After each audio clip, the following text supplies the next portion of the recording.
Welcome to the Player Profiler Network. We have an exciting show tonight. We're going to be doing a $150 Best Ball draft in NFFC's Best Ball Championship. I've got my best buddy from my childhood days, Blake Stachel, with me. We went to the Combine together. We've been talking ball all off season. He knows a ton.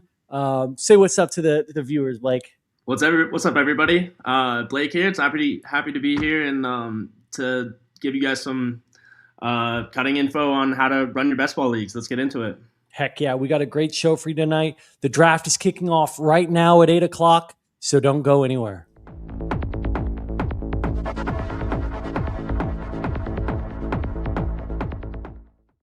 All right, we're going to get into this draft board. First pick just went off the board, Jahmyr Gibbs. This is NFFC's $150 Best Ball Championship. The $150 entry, winner of this 12-team league that we're in gets $800, but first place across all of these teams is going to have the chance to win $30K. That's what we're going for. We're going for this $30K championship. And if you've never played on NFFC, you can get $100 off your first entry of $150 or more using promo code FIRSTTIME100, all caps, FIRSTTIME100. This is a unique format. We've got 3 wide receivers, full PPR, 6-point passing touchdowns, third round reversal. We're drafting from the 6th spot, and I am on the clock already. We're flying. I'm going to go with JSN here because we care about that third round reversal. We're not touching Christian McCaffrey, Mr. Electrical Substation himself. And I actually think this is great. We've got a guy like him falling to us a bit, JSN here. So we're going to take him off the board. And there we go. That's pretty simple for me. This is a best ball format, which means the best players who score every week are going to be the ones that hit your lineup. A guy like JSN proved he is a field stretcher. There's a little bit of concern with Clint Kubiak going off to Vegas, but I still think they're going to use him wisely. Mike McDonald proves to be a good leader of men and coaching staff, and I think he's going to make sure that they utilize JSN's talents as one of the top receivers in the league. Blake, me and you are buddies. Like I said, who's the OG truther of JSN? Well, I think a lot of people were high on JSN, but you were definitely very loud about it. He was your everything, I believe, right? Was your nickname? That was my nickname for him on Sleeper when I drafted him in all the leagues we were in. My first 2 years, it looked like, what do you mean? This guy's your everything? Year 3, yes. Year 3 breakout, dude. Yeah, I was gonna say the guy going before us took Amon-Ra at the 5, which makes it pretty easy for us. Yeah, not a bad pick, though. That's not a bad pick either. Well, I honestly, there's something to be said for, like you said, Kubiak leaving. JSN's efficiency numbers were, absurd last year with the amount of damage he did on the amount of targets and everything and touches. So there's questions about whether or not he's going to be as efficient this year. But you just got to, in a 3 wide receiver best ball draft like this one, you got to smash your wide receiver there. He's still an elite talent. The thing about JSN is that he works over the middle, he works on the outside, and he works in the red zone. And he's doing all 3 of those things for your offense. Got to take him there in the first round. Yep. And I'm going to just kind of give you guys a peek into my strategy here. We're going to probably go running back on this next round, just based on how the board usually falls. There's probably going to be one of these stud running backs that we can kind of anchor to and build a hero RB build around. If not, I'll swallow my medicine. I'll probably go with another wide receiver. But my approach is going to be to lean heavy on wide receiver, get those premium wide receivers in the early rounds. And since we've got 30 rounds, I'm going to start layering in those RB2s, even RB3s in uncertain situations. And I'm going to hammer running back in the later rounds of the draft. I just feel like that's a better approach where those guys have more upside than some of those like wide receiver 4s on their own team, what you're going to get in those pick 200. So we're coming back on the board. We've seen some guys fly off, but we still got Amarion Hampton on the board. We still got Devon Achane. I'm willing to take Devon Achane. Yes, me too, actually. At the middle of the second, Yeah, Absolutely. I think at the turn this year, HN, obviously there's a lot of talk about how bad the Dolphins look on paper. That offense, a lot of moving parts this year coming in and out with the coaching and everything. But HN's still an elite talent. Somebody has to get touches there, even if they put up, 220 yards a game, through the air, and then see how they are probably able less, to right? run the ball. Yeah, well, I was starting to say total yards, but then I was like, that would be pretty miserable, 200 total yards a game. But I mean, Well, it's possible. we could get sniped here, and we did. So now Yeah. we've So there, got our HN choices are goes. between Drake London and AJ Brown, and you start looking at George Pickens, Jeremiah Love, Yeah, I think Brock it's too early for Bowers. Love, I think I'm unfortunately. going to go with AJ Brown here. And part of the reason is because I am bullish on Drake May. I would like to potentially stack later if that's Yeah. a possibility if he falls to me. This is a 6-point passing touchdown, like I said. So those quarterbacks get a little bit, the ones that throw the ball well get a little bit of an extra bump. Now, Drake Yeah. will both, but I think he ascended a lot last year, right? So, you got any qualms with me taking AJ Brown over Drake London here? No, I'm a huge fan of AJ this year. Getting out of Philly should be a much better environment for him to see more targets, see more work down the field. And it opens up the key later for the stack if we want to go May and like probably 7th round if he falls. I think with the 3 wide receivers, we're not really looking to take May like too early. Especially in the actually let me ask you this. In a 6-point passing touchdown league, I'm assuming Burrow's ADP, like guys like Burrow would be going before Lamar Jackson even in this format. Yeah, let's look at ADPs with How do quarterbacks. you value the Drake Meister in this format? Because, like you said, he does both. He's gonna run. He's gonna get you rushing yards. But he's a guy who likes to pass the ball in the red zone. I feel like more than say like Josh Allen.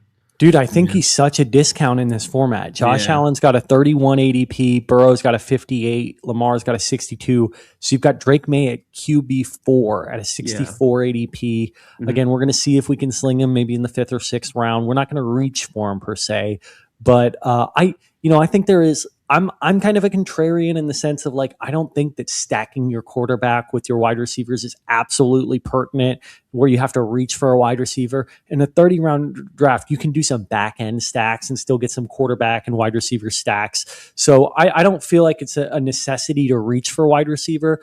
I will just say there is a caveat to all Quarterback. this. I absolutely love Brock Bowers, and it was kind of sad to see him get picked very quickly, immediately after I made that pick.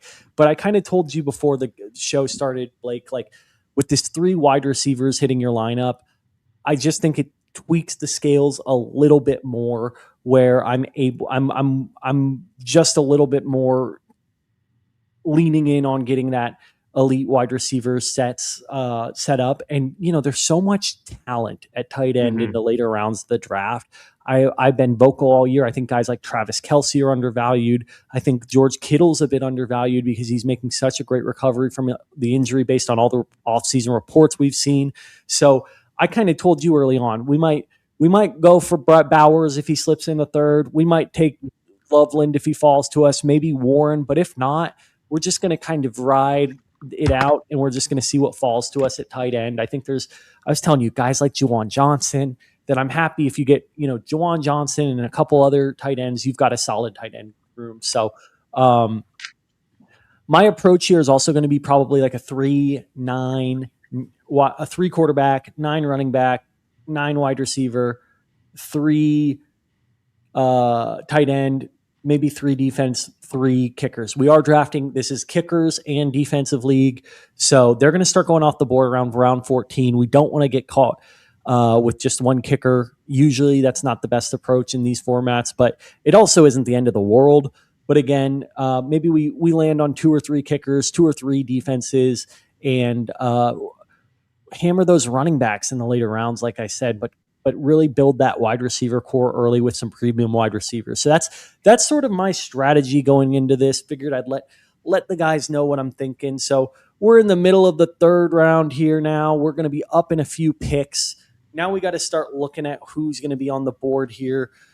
We've got Jeremiah Love next in ADP, Trey McBride, Emeka Egbuka, and Breece Hall. I think I know who I'm going with out of those guys if one of them falls to us, but I will leave that to and there he goes. That was going to be my pick. So now I get in a little bit of a scary situation because that was I was hoping Ibuka could fall to us. It doesn't surprise me that he didn't. But we're going to hang out for a second. We're going to see what comes up on the board here, and we're going to make our pick. Oh, and I am on the board. Yeah, okay. So you said Love, Hall, and who was the other? So Love, Trey McBride, Breece Hall, Tet McMillan, T. Higgins, Garrett Wilson, Lad McConkey. I'm going to go Lad McConkey, man.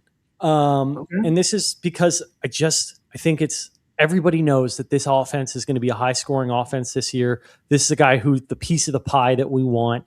And again, could be some really fun stack with Burrow if we can't land, or I meant to say with Herbert if we can't land Drake May, right? So we're opening up the board to give us a few different stack options.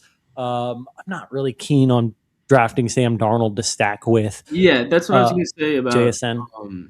Yeah, if we're going to probably end up getting Darnold, I imagine. Just because I don't know, I haven't seen like exactly where his ADP goes, but I think if we miss on May, we'll want Darnold as the QB too. But now we can get Herbert, so I like that, opening up another pathway there for a stack. In best ball, like I think the Jets might be. I mean, they're not going to be worse than they were last year, but I don't really like taking Jets players in best ball. Right. Frank Reich running the helm there. Yeah. Geno Wilson throwing tons of interceptions in camp and not looking that great last year. I think he can't go anywhere but up, Geno Smith, because he does have the solid weapons around him. But yeah, I just couldn't bring myself to draft Breece Hall or Garrett Wilson and depend on them. I just want pieces of good offenses. So I think we've done that so far, right? We know that the Seahawks lean on JSN. They have a solid offense. It's run first, but we know he gets such a large target share. A.J. Brown, New England Patriots, that's going to be a really good offense. He's going to be the guy there too. So sorry, what was that?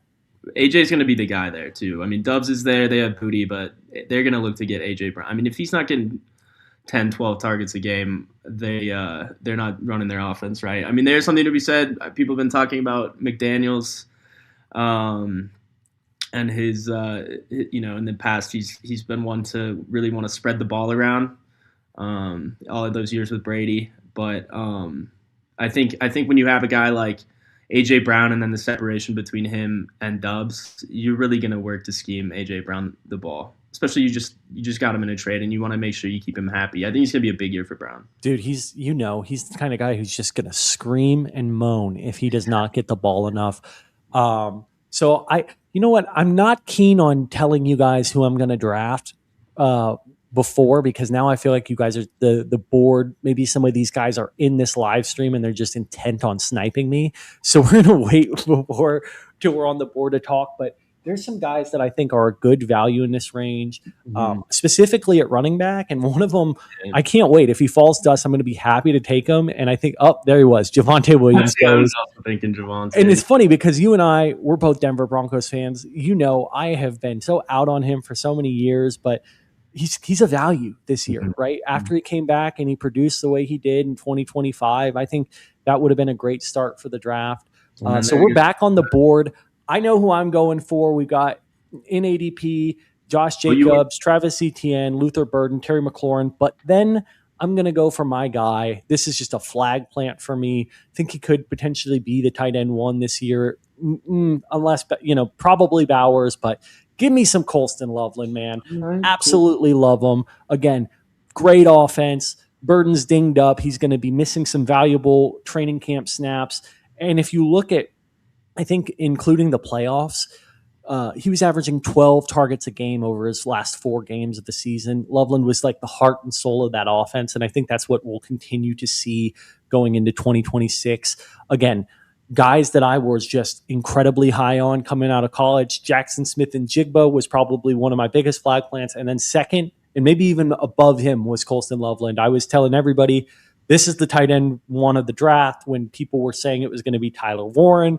So really validating to see him have such a good late breakout and just such an awesome receiver. I think there's a lot that he does that reminds me of Colston or of Brock Bowers. So a little bit of a sore spot here where we don't have a running back yet, But again, I'm not stressing that too much because I do think there are still some solid values on the board in terms of running back. I think some guys who are going to fall in the next couple of rounds are good values, and we'll talk about those unless somehow I get sniped on all of them. But I think what we also did by drafting 3 wide receivers is we start dictating the board a little bit where people feel like they might need to play catch up on wide receiver a little bit. So that's sort of my approach here. We've got that tight end that I love. And I think that's another thing I really wanted to do. And I think I would recommend everybody does in these high stakes draft is like, don't always just go off ADP and the next guy up on ADP. Go for your guys. Go for the guys you have the highest amount of conviction in. And I have a lot of conviction in Colston Loveland. Yeah, Loveland. I do think you said makes sense to me. I'm really high on the talent, really high on the offense. I think even if the receivers struggle to solidify themselves in their roles as like either Rome's going to be the alpha or Burden's going to be the alpha, I think Loveland's going to eat pretty much no matter what. He's going to see targets in the middle of the field. He's going to see those like design bootleg passes, and he's basically a wide receiver himself. So I think he's got upside to play in the fourth there. And there goes Josh Jacobs. I was going to say, are we just like we're totally fading him as a No, I'm not totally fading him. I do think dinged up groin. There's some off the field issues that are still somewhat unresolved. I do think he slipped a little bit further than I expected. Montgomery before Jacobs seems a bit strange to me. Just Montgomery before Jacobs seems strange. I maybe would take Scat before him, but I do like David Montgomery's situation a lot. This is another guy who I've historically not liked because I'm a Gibbs owner, right, in many fantasy leagues. And it's just like he's always been a thorn in the side. Every time he comes out on the field, you're like, get this guy off the field. He's not as good as Gibbs. But now he's going to be the guy there. I really do see it being almost like a Joe Mixon role when he was on the Texans a few years ago and was averaging like 20 points a game. Now, he failed to stay healthy, but I do think Montgomery would have been a great pick if we could have landed him. Doesn't look like that's going to be the case, but we're going to go for we're just going to keep pushing anyways. Again, I feel like there's still some really good values on the board coming up. Me too, actually. Swift goes. There's still maybe 2 or 3 guys that I would actually. I think we're going to be okay at running back. Even I would have liked HN Jr. there. HN Jr. You know what? He slipped a bit, and I agree with it. He was a 42 ADP, and he slipped a bit there, and I think that's right. I think this is a lot of sharp drafters in this room. Yeah. You're spending $150 on an entry. You're gonna be sharper than the field usually. I think everybody agrees Travis Etienne's ADP has been high. What did I tell you? I told you we would see Parker Washington go early, dude. People are putting they're sticking to their guns. Now, this is where I'm going to make a bit of an interesting move here. I'm between Quinshawn Judkins and Bucky Irving on the clock here. I might lean Judkins. Typically, I get scared off by the injury. It's not a great offense, but I do believe Todd Monken is going to make some changes. It's going to be an improved offense. And again, he has just been so outward about his praise for Judkins, his ability to do it all. Travion Henderson is also on the board, but I struggle with him at cost. I think I'd rather have the other running back there. So I'm going to go with Quinshawn Judkins. Bucky Irving was another choice we could make, but I do see that being a bit more of a timeshare. I think you're going to see some involvement with Kenny Gainwell in the passing game. And Sean Tucker is actually a guy that I'm looking at later in this draft as well. So we got our first running back. We're moving along. I think Judkins is the touchdown play, right? Goal line guy who, hopefully the Browns can move the ball a little bit and they fall down at the inside to 5 a bunch and he, finishes with 8 to 10 touchdowns. Dude, Jonathan Brooks, the next pick after Quinshawn Judkins in round 5. Chuba's going to miss some time now, so I feel like Brooks is going to continue to shoot up boards, but that's definitely the earliest I've seen him go. Is he going to be a first-round pick by the time this draft's really coming around? This is crazy. Any chance we see Warren go after Loveland by end of August? I think you mean like right after. I could see 4th round Warren.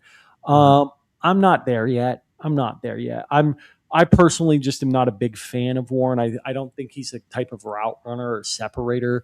or even kind of hands catcher that he's just not the receiver that Colston Loveland is. That's just my opinion. I get it that, you've got Alec Pierce battling injury, Josh Downs. It's kind of like a depleted receiving corpse, but I'm not super high on the talent of Warren. That's just me. Again, that's a guy who I've been outward about that as well. So no disrespect to Corey in the house. Thanks for your comments. And guys, please ask questions, light up the chat. We're going to be getting to as many of the questions you have around anything, best ball, redraft, dynasty. So this is actually total points. I think that's really important to call out. In best ball, a lot of times we're stacking for those playoff weeks, 15, 16, 17. I was talking with Blake, just making sure he knew before the show, like we do not need to really be all in on who the week 17 matchup is to win this. We need to score the most points throughout the year. So a little bit less of a correlation on, those playoff weeks that maybe you are considering if you're playing on a format like DraftKings or Underdog. So I will give a quick shout out to Fast Draft. Fast Draft is another awesome best ball tournament that is total points. And so I've been playing a lot of Fast Draft this year and kind of, it's been a lot of fun having a different flavor from Underdog and DraftKings where you're not all in on those week 15, 16, and 17 matchups. I actually think it's a bit funny when I look on X of people like their whole brain gets fixed around who the team's playoff schedules are. Like for instance, the Dolphins have a really weak secondary is what we're hearing. So I think they play like the Packers, the Bills, and one other team that's escaping me off the top of my head in the playoffs. So if you're doing that and the playoffs are important to you, then those are the types of teams maybe you're looking at who are playing weak secondaries. But Javarian Price going off the board after Tyler Warren. We got Joe Burrow. So on the board in front of me at ADP, we've got Carnell Tate, Lamar Jackson, Marvin Harrison, Drake May, and Brian Thomas Jr. There goes Drake May. Yeah, so our stack is thrown out the window. Cool with it. Not the end of the world. Not going to reach. And we are up. We're on the board. And actually, I'm really excited about this. I think a guy kind of fell to me that I think is enticing in this format. Again, 3 wide receivers. You want to take those shots on good players. And I'm going to go on a bit of a tangent here. Drafting Brian Thomas Jr., I like in PPR, non-best ball formats, almost most formats, I obviously would prefer Parker Washington. But I heard, shout out to Jeff Bell from Footballguys. He's one of the top wide receiver rankers. And at cost, he was very adamant. I'd rather have Brian Thomas Jr. And his point was, when you look at what the most ideal version of their offense could be, it's Brian Thomas Jr. being a field stretcher, playing that true X, and getting the ball and winning downfield. Again, I think he's got the potential for some splash weeks. It seems like they learned their lesson that he's not going to be that guy to run inside crossers over the middle of the field. I think they use him a bit differently this year, and that I think he's a value there. So I'm happy we got him. And again, I'm not mad that we missed on Drake May, because the beauty is we've still got potential stacks in our back pocket, right? With Lad McConkey and Herbert and Caleb Williams and with Colston Loveland. I actually think that's one of the stacks that I'm most high on is Caleb Williams and Colston Loveland, because I really just see that offense taking another step. There was some commentary from Ben Johnson about we want to be record-breaking offense this year. We want to break records. And I think they have the firepower to do it. Caleb Williams just has to take that next step. But he had a really good year last year, all things considered. Streaming a 30-round draft is rough. Good luck, fellas. I kind of agree with you, but these guys are moving. I think I'm taking the longest to make my picks because I'm talking through each one of them with you guys. But we're moving. We're making good progress, aren't we, Blake? Yeah, we're doing good. Godwin going pretty early, dude. Godwin going pretty damn early. That's early for Godwin. Just real quick, Brian Thomas a full round later than Parker Washington. That's good value. Yeah, I'm taking it. And I think I sent you kind of my targets before the show. We lost Caleb Williams there. That's okay. I told you before the show, I'm like, hey, Parker Washington or BTJ, right? I want a slice of that offense. It's going to be a good offense. But I told you, I think I'd prefer BTJ at cost. Especially, again, best ball. you're really, if you get 7 or 8 or 9 really good wide receivers, you're really going for those guys who are going to have those splash weeks, those long touchdowns. I think that Parker Washington has a very high floor, but doesn't have quite the ceiling that Brian Thomas Jr. could offer if he gets back to what he was doing in his rookie year. I love people talking about, oh, it wasn't him with Trevor Lawrence when he had all his success. It was Mac Jones. Totally agree with that. But they got to make it work, man. You don't just draft a guy in the first round and then just throw him away because you've had one down season with him, right? Especially not after a 1,200-yard rookie season. Yeah. Yeah, and all the reports from camp is that there's they're building chemistry every day. It's like this is year 3 in this offense for Thomas. So with Trevor, I mean, different play caller than his first year, but I think this is the year where he either makes or breaks it, and I would bet money that he finishes closer to his rookie season than he does to his sophomore season. Yeah, and I don't know about you, man. It's kind of hard to really pick a spot that you like, but I never hate drafting from the 6th spot just because you're never waiting 20 picks to make a draft and having to stare a mile down the board at who you might potentially draft next, right? So we're going to be up on the board in a few picks here. Johnny, let me ask you, what do you think about Team 1 going sort of bully tight end here with the 2-2-2? I don't know, man. Again, I'm not a big Warren guy, and I do like Trey McBride. I've been battling our CEO, Matt Kelly, player profiler, the pod father, the legend. He just thinks that, I don't know. He thinks Brenton Strange is going to outscore Trey McBride this year. He's so low on him. I'm not there, but I think those guys, like McBride, is due to regress, certainly. And Warren, I'm just not sold on. So I think I'm just not in love with it, if I'm being dead honest with you. And I think that's interesting that guy just took Trevor Lawrence there. There's no stack in play. Yeah, he just goes naked Lawrence. That's crazy. And then this guy goes Daniels and Hurts. I think that's also interesting. I don't mind the double tap.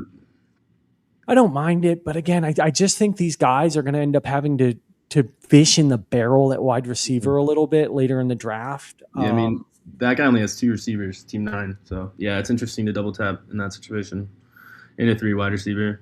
But we still have stacks, right? Or do we not? Do we lose them all?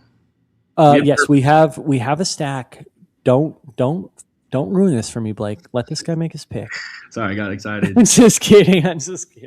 Okay, dude, this is beautiful. Honestly, I think this is like, I'm getting more excited by the second. Yeah, I like. We just watched a huge QB run of people reaching over Justin Herbert, left and right. All these guys, Stafford, Prescott, their ADPs are after Herbert. So we're going to take Herbert here because 100%. We've got Sutton in front of him at ADP, Tyson, who just got an injury, Quentin Johnson, woof, Alec Pierce, woof, Tony Pollard, woof, Chuba Hubbard, woof, and then you've got Justin Herbert. So a bit of a no-brainer for me here. We're going to take the guy. Yeah, you got to smash that. We're going to draft him. I will say maybe QJ just to round out the stack. You're going to get some boom weeks from QJ for sure. But he's the type of guy. If he comes back around, I'll take it a discount. Yeah, exactly. Yeah. I could so see him just coming all the way back around. For sure. But when I set my rankings, Blake, I'm not going to lie to you. His ADP's in the 70s, and I just put him at 100. This is where I have him. Seems like a good place for him, just right there at 100. Yeah, and honestly, when I sent you my list of guys I'm targeting Trey Harris, right? Really? I really like Trey Harris. I think he's a player I was more excited about coming out than Quentin Johnston. I think you know this because we talk so much ball together. I've kind of always been outward about my fade of Quentin Johnston. So. Yeah, we faded him coming out of college. I think we were both in agreement. The sort of T-Rex arms struggles catch. Like he should be a contested catch monster, right, with that size, but his profile was more of a catch and run guy, a rack kind of guy, and that's where he made his living in college. And we saw it for a big part of the early part of his career. He just went off the board. I don't really hate the price though, just for the record. But yeah, we saw drops in his career. I think we were sort of proven right early on, and now I think we sort of know what kind of player he is with a good offensive line. If Herbert has time, like he's gonna have boom weeks, but I don't think he's a must-have, even in best ball. Yeah, and again, I think it's just you got to look at the players that are going around him. There's some solid guys that I had on my list of targets that I think are going to come back around to us. And this is, but I said going through it, I'm really liking the team so far because you can't look at any of those players besides Judkins and say that they're not on a really solid offense that are going to score a lot of points. So nice. And we've touched all our bases, right? We've got a quarterback, we've got a running back, we've got a tight end, we've got 4 solid wide receivers. So I don't hate how this is stacking out for us. I will say these drafts against these types of high stakes drafters, they are always tough because you love Parker Washington, but then he goes in round 4, right? Like it's just they're gonna pick their guys. They're gonna listen to the beat reporters and have their ears to the ground. And so it's just interesting. You see, a lot of the times you have these my guys that you target and they just end up going Kenneth Gainwell. That is interesting, man. Some of these picks are He's got Irving too, so. Well, that's interesting. Like, I don't know about that. I don't know if I love that approach. Yeah, I feel like you want to diversify there, but I also think they both could be. There's talk that they're both on the field in some sets. They're always saying that about offenses in camp, trying to get both running backs out there at the same time. But yeah, I mean, I like Kenny G. I think he's going to catch a fair amount of passes this year. But I think 100%. Goff, I don't want to call it early. Yeah, because I actually had him on my targets list. Again, when 6-point passing touchdown, you kind of discount the rushing ability. It doesn't mean as much. Yeah. So he was a guy that I really liked as well. And now we are back on the board. One of my guys came back around. This is a guy who I am adamant about, and everybody says he's one of the worst clicks on the board. RJ Harvey, baby. Not a great between the tackles runner. Not going to argue with anybody on that. But he's like basically playing the Alvin Kamara role in a Sean Payton offense. And I'm getting him in pick 90 or whatever we're at now. I'm taking it every time. So happy with that. We've got our 2 running backs. And I think he's a guy who it's full point PPR. So you want to target those pass catching running backs. Would have loved to get Michael Wilson. Really like Michael Wilson. Yeah. But again, I did want to go with who I think is just kind of a guy that I want to plant my flag on a little more with RJ Harvey. Yeah, and we need a running back there. Jonny, what other running backs are we on the board? We still have Hubbard. He's falling, but now you start, and that's the thing. There was a bit of a cliff after Harvey to me. Then you start getting into Blake Corum, Rico Dowdle, Kyle Monangai, Dobbins. Rashad White? Rashad White's going to be a bit further down the board. He's at 97. I think that's a bit high for me. I think I told you on my list of targets, I'm going with Ja'Cory Cross-Game. Yeah, I'm fading White more and more. I have too much exposure to him already. And the talk from camp is that it sounds like JCM's they're trying to get him to be the guy there. But I would have maybe challenged Corum over Harvey. I know the upside if Dobbins goes down, Harvey, his workload can really only go up unless he gets injured. But I just don't see it with Harvey. I'm not a huge fan. If anything, like Coleman later as the handcuff for Dobbins makes more sense to me. But I think there's enough upside there. Dude, it's so funny because we're both Broncos fans. Like we've seen the film, we've watched the games, and I just seem to be the only guy who thinks that he's a 2nd-round running back entering his 2nd year in the NFL, who is kind of playing that pass-catching role for, everybody talks about, Bo Nix likes to, he's a dump-off merchant, which is totally not even true, right? He's more of a first-read guy, not necessarily like a dump-off merchant, in my opinion. No, I agree with you, but I guess my point is that's good in an offense where Sean Payton likes to design some plays where the first read is the running back, whether it's screen passes or quick swing passes. He really got a lot of that work. And I think people discount how solid of a year he put together. He's like RB20 or something. And I think we're getting him at like RB20 or 30 at this point. So I don't see him being much worse than he was the last year. If not, I see him taking a step forward. Again, I'm not arguing his ability to rush in between the tackles and some of the reports that he's not, your best early down grinder. But I do think it's a good offense. What percentage of snaps do you think he sees week 1? Probably 40. 40. I'm not going to argue with you on that. I think, but again, it's like you look at some of those Alvin Kamara seasons where it was like he was playing 40 or 50% of the snaps, but he's getting 6 or 7 catches a game, like, and doing something with them. I think Harvey, that was one thing he showed me on film a lot, was the ability to catch, make people miss, crank out extra yards when he wasn't depended on to be a between the tackles rusher. So Jordan Tyson fell a good bit, probably rightly so. He's basically completely off my board at this point, just with the continuous injuries to the same area. It's the hamstring. It's been the hamstring for like a year. His whole career, yeah, pretty much. RJ Harvey, 13 tutties, easy. I don't know about easy, but I love where your head's at. I love the enthusiasm. We would love that for this team. That would probably get us in the money for sure. So Rachaad White goes. Are we thinking similarly right now? What are you thinking?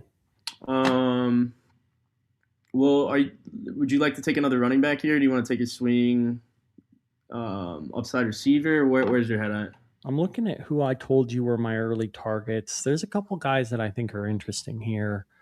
Let me see if I might have to. Yeah, this guy's down the board, but I think he's going to get reached on. So we'll wait till we're on the clock just to minimize any sniping.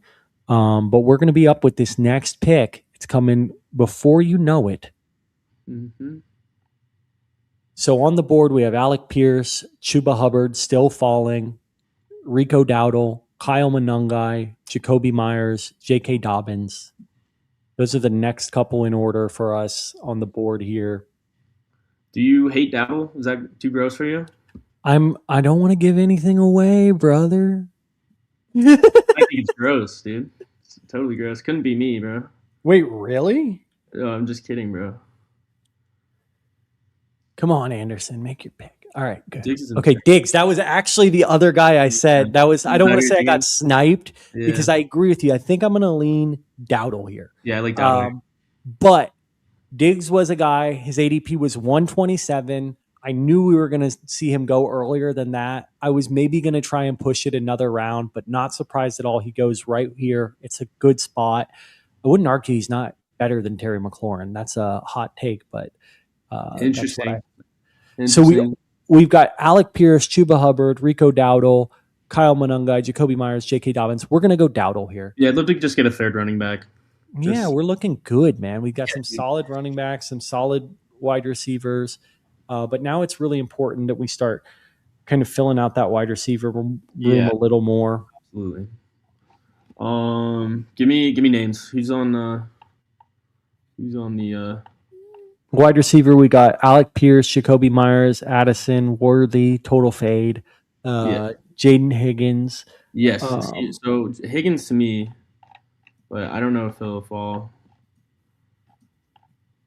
I don't know. I guess the offense might not be as prolific as you want, but I do think Higgins is going to have a decent chance to return value here in the 10th round if we get him. Yeah, I know, man. It's kind of tough for me too because I feel like Jordan Addison's not a terrible pick either. Right? Addison, yeah. But I also just am probably the biggest Kyler hater. So, dude, we're starting to see quarterbacks run, which you got to be careful of, right? You don't want to get totally left out. Yeah. Because look, really, it is Jordan Love, Malik Willis, Sam Darnold, Cam Ward. You start getting into the gross zone pretty quickly here. For sure. I mean, Darnold, I feel like isn't terrible if that's what we're left with, considering we have JSN. Yeah, exactly. I don't think it's a spot where you need to reach, right? 6-point passing as well. Yeah, 6-point passing touchdown. Yeah. So, yeah, I wouldn't mind smashing some Sammy D there. Pause, but. Yeah, Sammy D. Some of those receivers you were talking about. I think. Dang, our face is not on the board. Shout out, Pete Terranova. I can't see your face. Thank you guys. Thank you for joining the chat, Coach and Jer. Wow. There we go. I'm back, baby. We're back. We're here. You've been listening to us. You ain't been seeing us. We're here. Thank you guys for joining and ask us any questions in the chat, guys. Chuba Hubbard finally goes off the board. I think he had to go at a certain point, right? Yeah, I mean, you got to take him. What was the report? 2 weeks? 2 to 3 weeks? Yeah, I think people are so quick to overreact to the injuries and stuff, but Ask Chad if they regret making us put our faces back on. I know they probably do in your case. Oh. No, you're beautiful, baby. Blake and I were at the NFL Combine this year. Imagine that, dude. Two guys who grew up together as best friends, getting to go as media members to the NFL Combine. We harassed Emmett Johnson a little bit. We asked him about, being undersized. We got clapped at a little bit. But dude, did we have some fun in Indy or what? We were cutting it up, dude. Those 3 days on the field, in the rooms, man. I wouldn't trade that for the world. That's way better than like being at the draft or something like that. I think just the atmosphere in Indy itself, just in the downtown sections, like at night and stuff. People were out. People were, celebrating it really is the best time of the year in my opinion. Is combine into the draft, and then obviously like the season's pretty fun too, but. Yeah, I'm a big sucker for the draft and getting to see those college guys come out and getting a first look at how they're going to look at NFL situations. So, yeah, it was a lot of fun, man. A lot of fun. All right, so we are up on the board. Yeah. We've got J.K. Dobbins, Jordan Addison, Ja'Cory Crosky, Merritt. Do you want to just slam Darnold here? Or? No, absolutely not. I think I'm going to go with Ja'Cory, dude. I got to. I just can't trust Dobbins to stay healthy. No, we already have Harvey too. Yeah, exactly. I do like I said, I don't hate Addison. I think he could offer you some boom weeks, right? He's been a guy who just that's kind of his thing. He can break loose down the field for those big plays, but we're gonna pass on him. We took Ja'Cory Crosky Merritt. I think the fade of Ja'Cory Crosky Merritt is actually kind of hilarious. Like 7th round rookie who rushed for like 800 yards, looked good on film, looks like an instinctive runner. And again, we're hearing all this positive praise that, Rachaad White could be kind of the PPR scam guy, right? But there goes Darnold. Down goes Darnold. No, but dude, all the news from camp is that they're trying to. I think they're really going to look to give JCM, trying to get Bill like 12, 15 carries a game to start the season, and if he looks good, maybe he gets more. If he gets that goal line work, I think we're real happy to get him there in the 10th. In retrospect, though, I think we should have gone Darnold, but. Dude, Darnold's just so gross to me, bro. He's a little gross. In 6-point passing, though, it's better. It's better. And you're going to get those boom weeks. When they play the Rams, he's going to throw for like 5 touchdowns. They play him twice a year. I mean, I know the Rams defense is, supposed to be this juggernaut, but all those primetime games and division games always end up being high scoring. So I feel like there's enough spots throughout the year where Darnold's going to maybe even outperform Herbert. But yeah, I can't lie. It does seem a little gross. Yeah, and I think kind of where I'm at is when you draft a guy like Herbert and you think he's got top 3 upside at quarterback, like I just don't think you need to reach too much. Like I think he ends up being the quarterback that hits your lineup 80% of weeks. Mm-hmm. The Chiefs defense is kind of down, right? He's going to play them twice. He's going to play the Raiders defense twice. Going to play the Broncos twice as well, right? That's a tough defense. But I always also like. He usually torches us, though, doesn't he? He exactly like those interdivisional games. He usually does pretty well, and that's another thing I think about is like that's a third of your lineup or that's a third of your schedule, right? And so I always do think about that. To your point.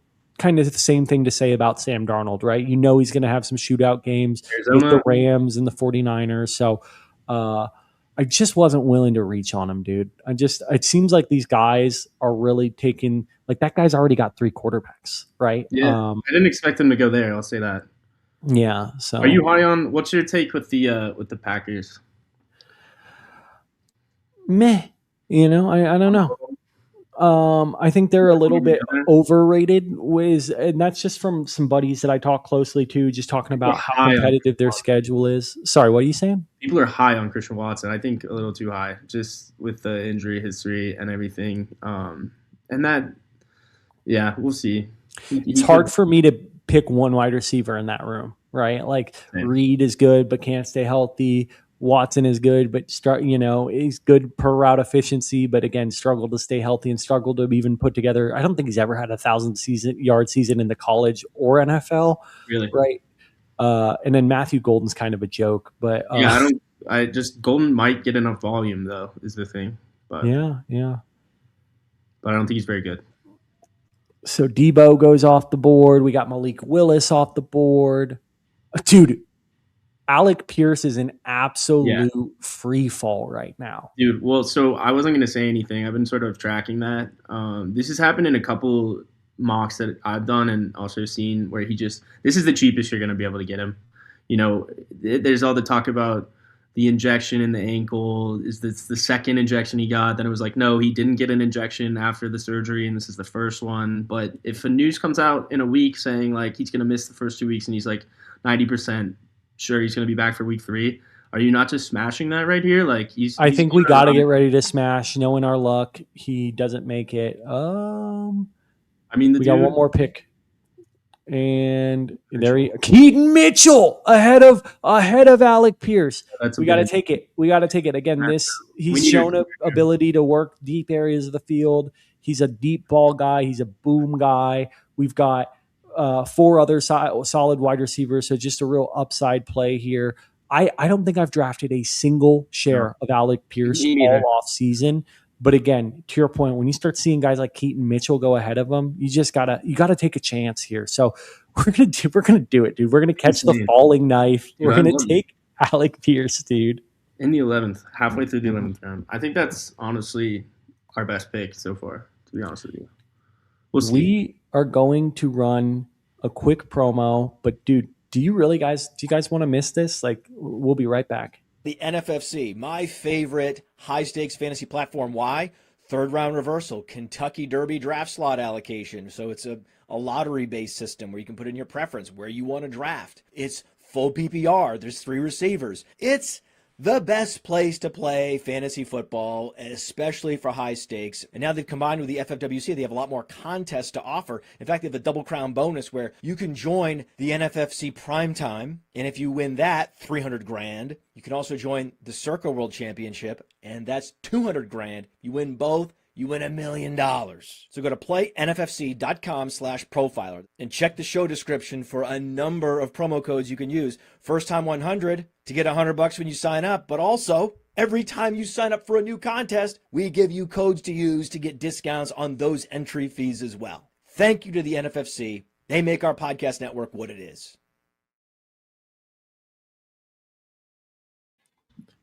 Dude, I'm just saying we're just gonna have to take a stand here because we're getting stuck out in the rain with quarterback. It's Jacoby Brissett, Fernando Mendoza, Aaron Rodgers, Geno Smith.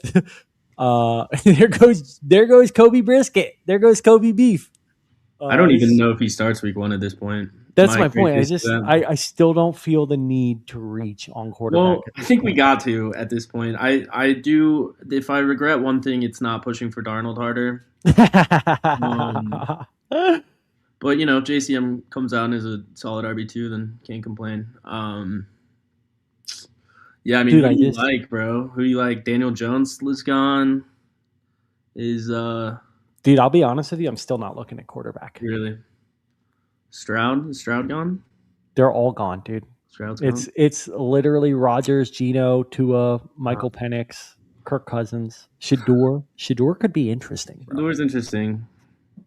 We're going to figure it out. We're on the clock.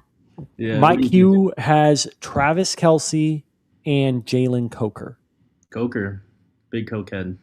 I know, but I think I'm with you, dude. I think I got to go Coker over Kelce just because I like Kelce. I've been very outward about that, but I'm also a huge cokehead. If you actually look me up on X, my background is Jalen Coker as Tony Montana with a pile full of coke. So we're gonna go with Coker here, man. I gotta plant my flags.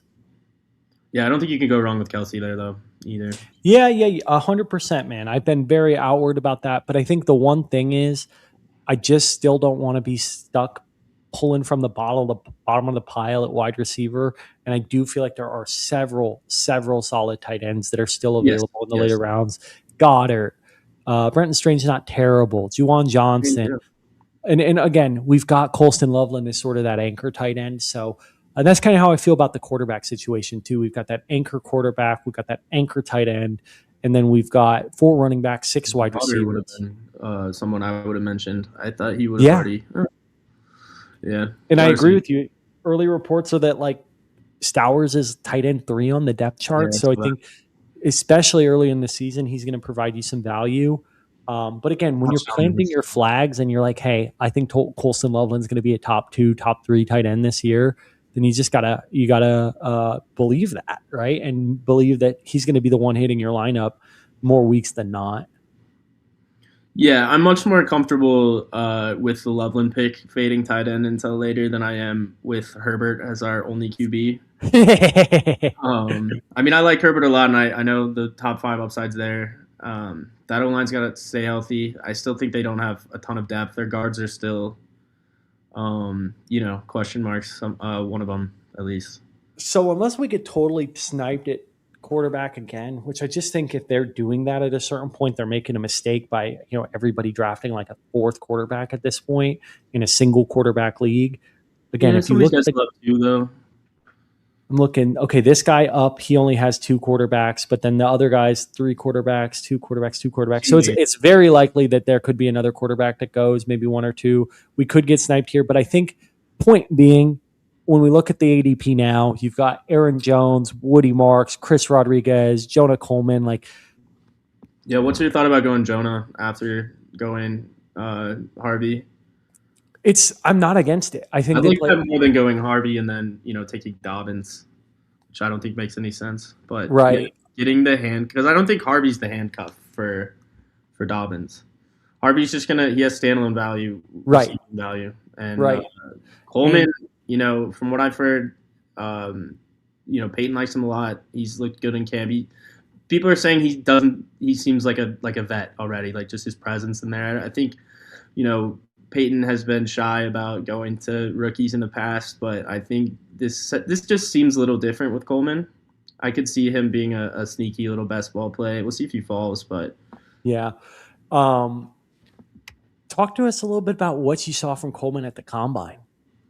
I mean, he was one of the, in this running back class, you're looking for pretty much anybody to establish themselves behind Love, and he was definitely pre-combine, just looking at film, imagining what type of player he's going to be in the NFL. He was definitely higher up on my board, I think, maybe than the NFL boards. But he was, I think he was maybe my RB5 post combine.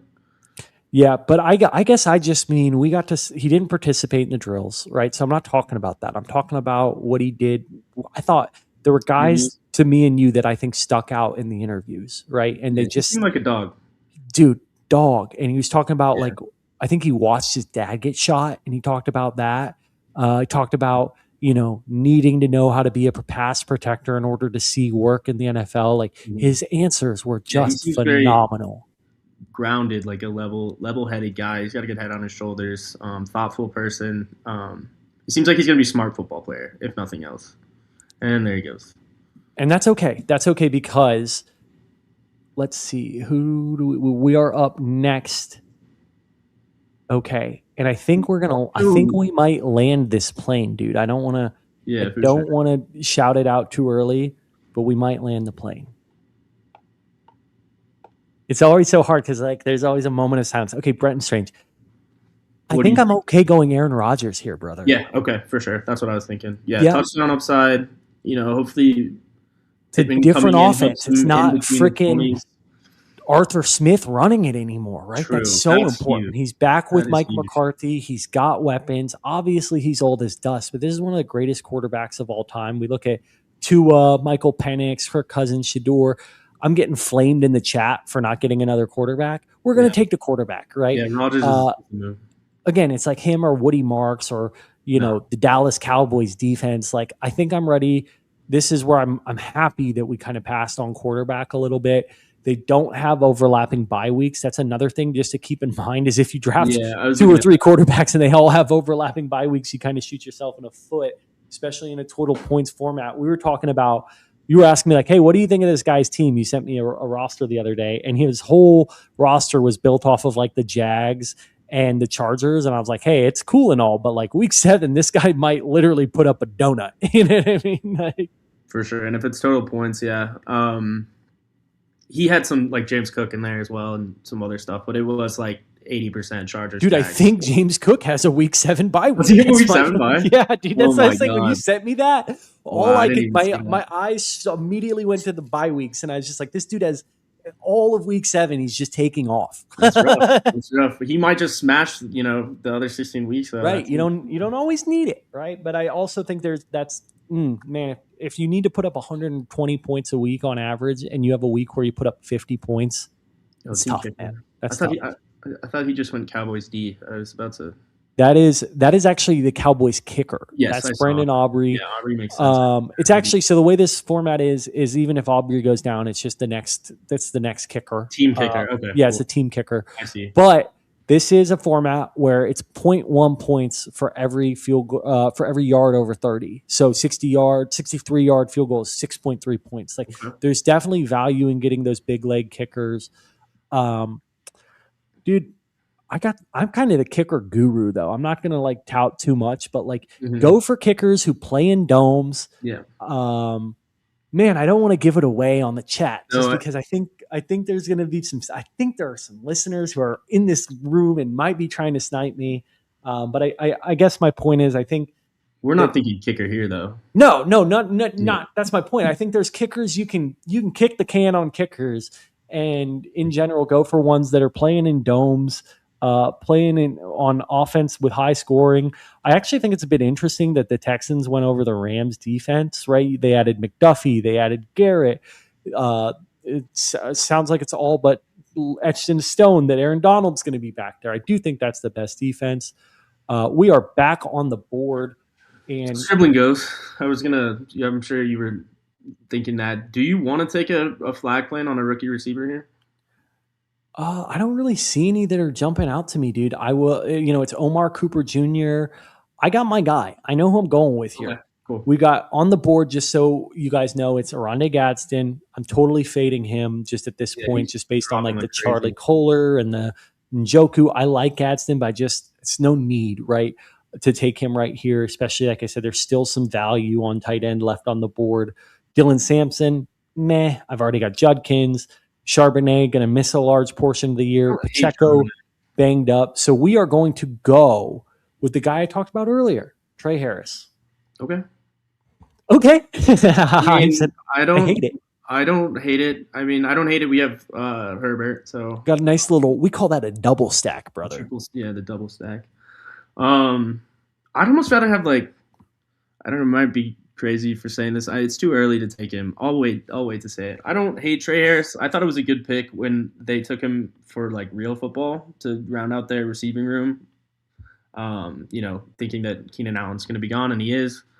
They have Brennan Thompson now too. I think it's worth mentioning. That's McDaniel's pick. So and I know he loves his speedy wide receivers. So we'll see how it shakes out in terms of who's getting on the field for 3 wide receiver sets. I think it has to be Harris to start the season, though.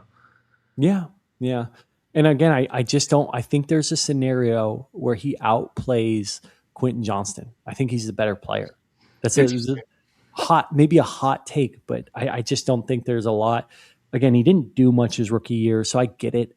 But it's just sometimes you just have to continue to bet on the profiles and not just abandon ship after 1 year. This was one of those guys that I saw coming out and was just man. What are specific advanced metrics that you point to? What do you like about him? Oh my God, his yards per route run was just absolutely insane, man. In college, right? There wasn't a lot to go off of the rookie year. I'm not going to argue that, but I think me and Matt, the Podfather, had a really contentious last episode of Dynasty Deep Dive. And we were talking about, play callers having an impact on the production of players. I do think McDaniel coming in is just a shot in the arm to that entire offense in terms of, they're going to be a more aerial attack, I guess is the best way to put it. And I think he's going to be taking a fresh look at who his best players are. So, and again, Trey Harris, another guy. The reports coming out are that he has taken that next step in early offseason. And so someone that I'm excited about. I'm a bit behind on that. I'll have to look up some of those beat reports. We're starting to see tight ends. Yeah, I was going to say, what tight ends are left? We've got Sadiq. I'm out. Hawk. Really? I'm out. For Schultz, I'm him? out. Barner, I'm out. No, I'm not out on Barner. I'm not fully out on Barner, but I'm not taking any of those guys, I don't think, here. You're out on Sadiq? I'm kind of out on Sadiq, man. What's he dealing with? Is it a hammy?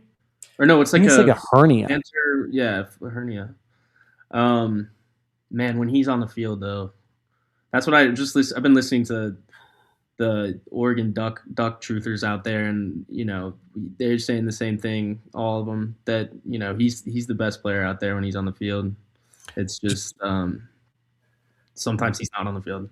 But do you remember, again, shout out to the Combine, when we were asking him about I was like, you're going to be the first round offensive skill player. That was my favorite answer. But drafted since Benjamin Watson to have less than 1,000 career yards. What do you have to say about that, or something like that? And he's like, I'm going to help out on special teams. I was like, not a great answer, but dude, I only put so much stock into those. I know. I'm kind of clowning, but again, I think that's my red flag with him. It's just the production was never blew me away, and honestly, like, the film's pretty solid. But again, we just talked about the Jets, right? Like, there's a lot of different targets there. Yeah, and who's the Mason Taylor? Wasn't he? They seem to every year be able to feed the tight end at least. Mason Taylor did nothing last year. No, and I think who was it? A couple years, was it Conklin? Conklin was bad too. Maybe I'm tripping. Yeah, you are tripping a little bit, and I think to that point, Mason Taylor is still a second round pick. Mason Taylor may eat into his snap share a lot. He's missing some of camp. Yeah, so interesting. Jaden Blue goes off the board. I've got a guy queued up who I really like. We're going to see how it comes around, but we'll just see. And there he goes, Alvin Kamara. I was curious if you were going to agree with me on that. Jalen Naylor goes. I'll be honest. Now I'm kind of caught with my pants down because I don't. What have you been hearing about Jacoby Lane? I mean, good things. I just don't know if I'm willing to take him here yet. Really? Give me a second. I mean, you could go with the tight end that you were talking about. I mean, it's a bit early, but I wouldn't hate it. You're gonna hate me for this. Okay. Adonai, yeah. Jets, bro, spent an hour talking about fading their offense into oblivion. Cyrus Allen, dude. We should have gone Cyrus Allen. Yeah. No, we should have just taken him in the first. Duh. I'm serious. You went 80? That's crazy. I would have gone Sadiq over 80, but that's fun. I think Cyrus Allen went in like round 26 like a week ago. Yeah, well, he's just gonna. Yeah, I think that maybe that's where he peaks. I don't know. Have you seen the videos of Rice at training camp? I don't know how much to be scared about that. Oh, Rashee Rice? Yeah, I mean, it's ugly, bro. But it never really looked good to me. He's been a guy who I've always been like. He finds the zone, and yeah, he's not going to be a burner, but he does not look as like a guy that should be on the field right now, in my opinion. And you're a total fade on Worthy, so I just think like who's going to catch balls? Like that's why I was kind of high on Kelsey. If Mahomes plays week 1, there's going to be full season value of whoever you get as a patch catcher there. Yeah, it's just hard to get it right, dude. And we've gotten burned so many times with if their defense is worse, though, they're going to be throwing more. I'm just saying. Like, let me list them off. Justin Ross, Sky Moore. Like, the list goes on and on of these hyped up wide receivers from the Chiefs during camp, and they just don't end up going on to do anything. Be on the lookout. Damon Claiborne, love that. Yeah, coach. He is on my list. I got one guy I would take ahead of him if he falls, but I'm with you, brother. I'm on the lookout. I love what you said. Me too. Actually, I've been trying to get more Claiborne, especially recently. I feel like there's so much upside in that backfield. Yeah, and Jones gets dinged up. Mason gets dinged up pretty consistently, and the early reports are that this guy looks like fast as lightning, just like he did in college, right? Love the Trey Harris pick. Salute, coach. Thank you for that. Again, I've got a guy queued up. We'll just see how the chips fall. I think I might know who you're talking about. Did you mention him earlier? Yeah, he's on the list. Yeah. And again, I would maybe go Claiborne over him, but yeah. But dude, you have to understand, there is a bit of positional scarcity with some of these, right? And there he goes. Yeah. Terrence Ferguson, sleeper pick. Great That's pick not by who I was T3. thinking, actually, but That wasn't who you were thinking I was talking about? I thought we were on running backs. But yeah, Terrence Ferguson, I know you're high. I mean, they got so many guys in that room. So many guys in that room. There goes Demond. Okay, we're on the clock, man. Sadiq's falling. To your point, we got Hawkinson on the board, Pacheco, Omar Cooper. Almost to your point, if I was going to take a flag plan, it'd be Cooper, but I just took AD. Is it too early to go defense? Is it too early to go Jags defense? I think it's too early to go Jags defense. Eagles defense? I think I like Jags defense, bro. I like Jags defense too. Is that where their ADP is? We're getting around where they are actually on ADP. I'm going to go with it, dude. We need a defense. It's a kind of crappy division, you know. True. I think you get Arizona week 1 or something. You know what? I'm not entirely sure. They actually have a pretty tough schedule. That is something that I will call out. They have a tough schedule, but they were a really solid defense last year. I think they'll only continue to get better. Sadiq's still falling. Yeah, what running backs are there? Running backs, we got Pacheco, Johnson, Robinson, Katron Allen, Nick Singleton, Ray Davis.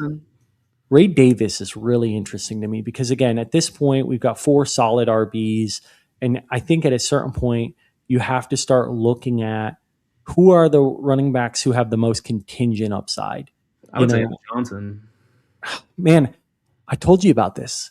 He's listed as RB4 on the depth chart right now, which I'm not putting too much stock into, but I'm also I like Rashard Smith coming out. And apparently Amari DiMarcado is they have a lot of trust in him. So it's just, I really am cautious on some of these rookies, banking on them to be immediately productive in year 1. It's like if this was a dynasty draft, it would be a completely different discussion. Yeah, well, he wouldn't be there, but yeah. DeMarcado though, really? Dude, I know. It sounds gross. It is what it is. But I think you've probably heard there's a lot of positive praise coming out around AD Mitchell. Again, a guy who could offer you some boom games. Yeah, and hopefully Geno. I mean, the Jets. The one thing the Jets actually do kind of have is they have 2 bookend tackles and a decent O-line. Geno, if he gets time, I mean, he's not gonna. He was so bad last year, but I just feel like a lot of that was the situation around him with the O-line and the receiving core and everything like that, and the play calling. I think Geno can elevate the Jets' offense from what it has been. I mean, they're not going to set the world on fire, but I think there's some value taking some of these guys that are getting faded because they're on that team. So AD Mitchell, I like. I don't hate it.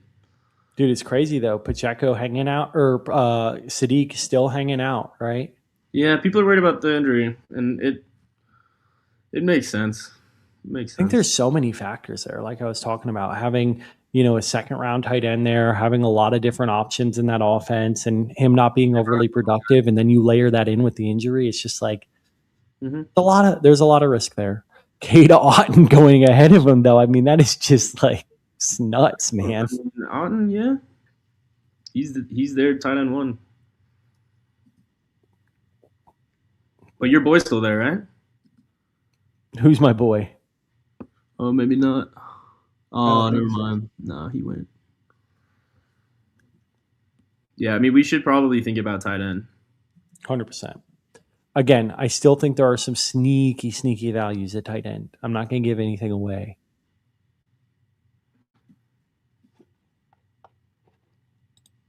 Give me a look. Tell me who you think's put together the best team. Yeah, let me see. Ravens defense could be sneaky good this year.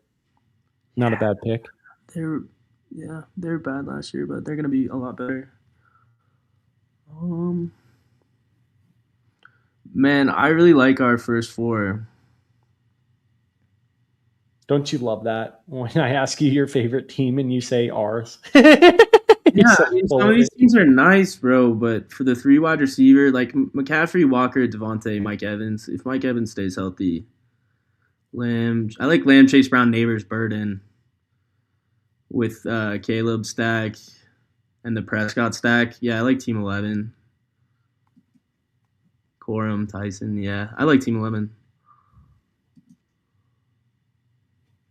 What do you think? The Chase Burrow stack's always scary. Team 3's not bad. Garrett Wilson in the 4th. Yeah, it's like just dependent on Burrow staying healthy, right? Like if they put together full 16 teams and that bro, team's he's not good. gonna get hurt every year, is he? I know. No, I'm not arguing with you on I'm that. just saying, like, what you know. Yeah, you just can't predict it, right? Like that. Gunnar Helm would have been nice. Helm's a guy I was excited about, especially coming out of college. Kind of a dog too. Yeah, I like Helm. But again, there's some reports that Bellinger could be that guy who's actually seeing a majority of the snaps. Dayball brought him in. He's a better blocker, kind of fits the scheme a little better. I'm excited because I've got a bunch of players queued up and none of them have been taken. Tank Dell, love the player, getting back to health. He was on my list. So we're up. Do you are you thinking Dolcic? Is that what you're thinking? No. I'm gonna make a bit of an interesting pick here. I'm gonna go with Ray Davis. I do think he is one of the better handcuff backs in this entire ecosystem. Again, any time that James Cook has not been playing, he's gotten 20 plus carries and gotten 20 plus fantasy points. And I think I told you that was sort of my approach, right? We've got 8 solid wide receivers. I guess you could maybe say 7 if you don't want to consider Adonai Mitchell, or maybe 6 if you don't want to consider Trey Harris and him really solid. But I think they both have a really solid ability to see a lot of snaps this year. So again, at this point, I start looking at kind of filling out with upside running backs, filling out our tight end room, filling out the quarterback room, and not having to, go for guys like Antonio Williams or, I actually like Zachariah Branch, right? We're going to grab a few more wide receivers, but again, I just think different on the rookie receivers. I'm not a huge. I don't think any of the Falcons wide receiver twos are going to be viable this year, and I'm not convinced it's Branch right away. Anyway, I'd much rather have like Ted Hurst if he's still there. I'm trying to see. He's still here. I'd almost guarantee it, dude. Hurst and Lane right now for me are the 2 guys I think that have like upside. Antonio Williams I like, but you got a picture with Jacoby Lane at the combine and Mekhi Lemon. Yeah, both of them. I'm a big SC fan, so we were stoked to get the photo op with the boys. Mekhi Lemon's gonna be a dog. Jacoby Lane seems like he's a dog. And by the way, Jacoby Lane is one of the most impressive 21, 22-year-olds I've ever met. That guy, good head on his shoulder, carries the conversation well. Hell yeah, brother. Definitely a guy that sort of the opposite of Mekhi Lemon in a way, but not to dog on Mekhi. Just Mekhi's more soft spoken, is what I mean. No, I know what you mean, dude. I thought that all got blown out of proportion. Like we were there. Sure. Yeah, we were right there. He's doing his little snake thing, but he wasn't that bad. People were like, "Oh my god, take him off the board." Yeah. He's just a dog, bro. He's got his own world in his head where he's the best player, and he might as well. He may be. We'll see. Dude, I've got some interesting stuff brewing in my brain, and I can tell we're not completely aligned. I'm still going to cut you in on the winnings. If we win big, I'm still going to cut you in.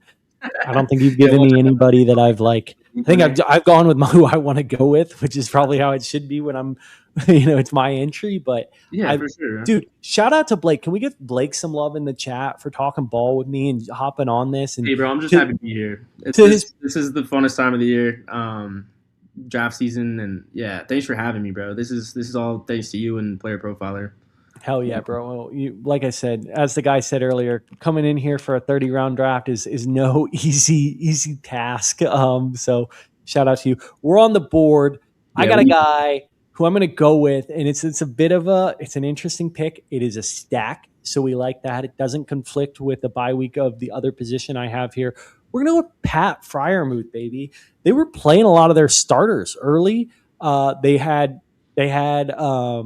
Actually, they really weren't playing a lot of their starters. They had Darnell Washington out there running some routes in this preseason game that just started, and they did not have Freiermuth out there. They did not have Rodgers out there. I think we see a bit of a resurgence with Freiermuth this year. I get behind that. Baby. I think he's a screaming value, especially at this point when you're talking about guys who literally might not score a point. Like there are some guys who have been drafted who will almost be like total zeros. And that is a starting tight end on what I think will be an improved offense. So I'm going Freiermuth here. We've kind of rounded out that tight end room a little more. Still some solid tight end values on the board.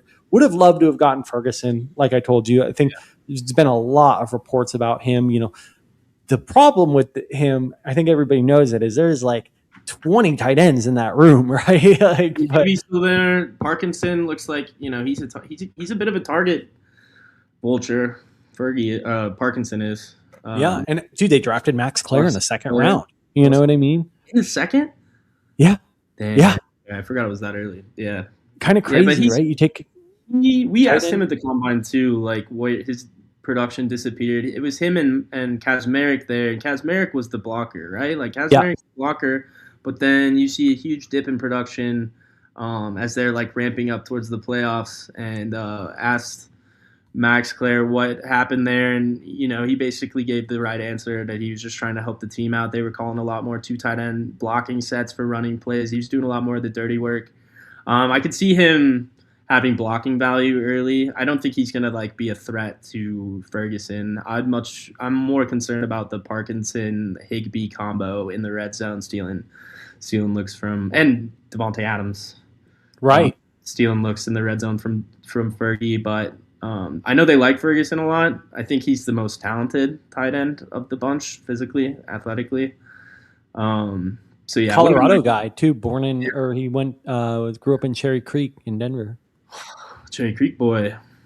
Yeah, he has actually. When I was at the combine 2 years ago, I was asking him about like, would you want to play for the Broncos? And he was like, undoubtedly. I'm sure he would love that. I'm sure he's got a lot of family here still. Does that mean Jake's from here too?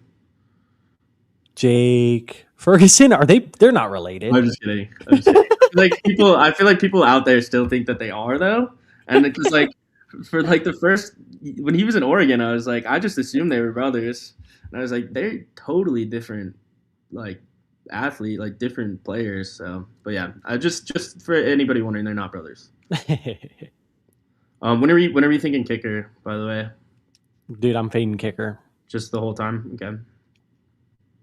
I don't think I've done a best ball draft this year with DN kickers yet. So. Yeah. It is a unique format, and I think that's part of the challenge, but it's also part of the fun, right? So, Jacoby Lane goes. Honestly, you're high on him. Pretty high on Jacoby. Right I don't know, man. I just struggle with like it's going to be Derrick Henry, Mark Andrews, Zay Flowers, and I just don't know how much of the pie is left for anybody else. I would much rather have the wide receiver 2 on the Ravens than the wide receiver 2 on the Falcons. But what if the wide receiver 2 on the Ravens is Rashad Bateman? I don't think it is. It's what they're saying, man. I don't think it will be. Dude, Bateman's actually not like he's not a bad player. He's just really. I mean, he put it all together 2 years ago, right? Like he was had almost flashes. Like he's had flashes, but what is this, year 4, year 5 for him? Yeah, I think it's like year 6 almost. Yeah, year 6, bro. Like, what are we still gonna? We're still saying Bateman is gonna be wide receiver 2. I'm willing to plant my flag on Lane at this point. Well, it's too late, brother. He's gone. I know. But it's your baby. I'm just here for. You're just here to watch me kill the baby. Just here to watch you put the baby in the microwave. Dude, I'm about to make maybe the hottest pick of the entire draft. Was that good, man? Nice, dude. Yeah. Let's see. I would say right now is perfect timing. Yeah, do it. Yeah, I love it. That's where he goes. That's where he should go. I mean, dude, Watson looks like doo-doo. Still, he's got no life in that arm. As good or bad as you think Sanders is, he's gonna start 10 games this year. And I think he's shown some flashes, right? He's so inconsistent, but again, in best ball, if he can give me 1 or 2 20, 30-point weeks, then it's an easy payoff at ADP here. I think they're going to be in a lot of low-scoring games is my biggest worry. But yeah, you don't really get a good stack with him and Judkins, but it's okay. Well, dude, there are still some wide receivers from that team on the board. I'm not saying they're extremely interesting, but like Isaiah Bond. Well, I think Bond might have gone actually. Bond off? Yeah, Bond's gone, bro. Wait, is Judy Judy's gone. Bond's gone. Yeah, I don't think anybody's left. Boston's gone, which is just kind of, again, I feel like there's got to be, I think Bond should have hung around a little more, man. Yeah, You're taking the wide receiver 4 of a pretty crappy offense, you know? Are you buying the Boston wide receiver 1 talks? No, man. I think Casey Concepcion is going to be that guy who gets just the highest target share. Okay. He's, you know, we talked about this with Boston at the combine. He's totally cool being a sacrificial X. Like he's like, I want to be an X. That's what I play. Mm-hmm. And unless you've got a guy like Stafford or one of those guys who can really pinpoint it down the field, those X receivers just aren't as interesting to me. Fair point. I also think Judy sticks around as much as everybody hates that, you know. Yeah. I think he's gonna be sticky, unfortunately. What are you thinking positionally? I'm looking at a couple tight ends. There goes your boy Ted Hurst. There is one other wide receiver who, honestly, I think if these guys were watching the game earlier today, they might be thinking about it a bit differently. We'll see in a second here if he's still on the board. Just looking at ADPs and just kind of where these guys are going on average. Yeah. Team 2. Okay, we're on the clock. Yeah. I'm going to do it, dude. I'm going to go with Jeremy, dude. Yeah, hell yeah. I'm a huge Jeremy Bernard fan. I've been a little bit less so since training camp, just with some of the reports. But I think, you know, he's a second-round pick. Was he the first wide receiver in the second round, or did he go after Stribling? Yeah, after Stribling. Stribling was like pick 33. So you couldn't be higher in the second round than Stribling. But again, to that point, dude, all it takes is, you know, Michael Pittman, how many times has he played 17 games? Right. Well, and the reports are that he's going to play outside in that kind of that Z role. They're talking up Roman Wilson. Metcalf's going to be in that X role. Yeah, they're talking up Roman Wilson. I don't believe Full it. Stop. And dude, honestly, that hits the stack too. Double stack. We got Freiermuth, we got Bernard, and we've got Rodgers. And again, if that offense has life to it, there's no way that's not a value getting those guys after pick 200, right? So going for the Bengals defense, bit interesting for sure. Yeah, I mean, they're going to be better. It's hard to be worse. Their schedule, I'm assuming, is probably pretty favorable, is maybe why. But yeah, I don't know. I don't think I would have made that pick. I'm loving it, dude. Should we double D here?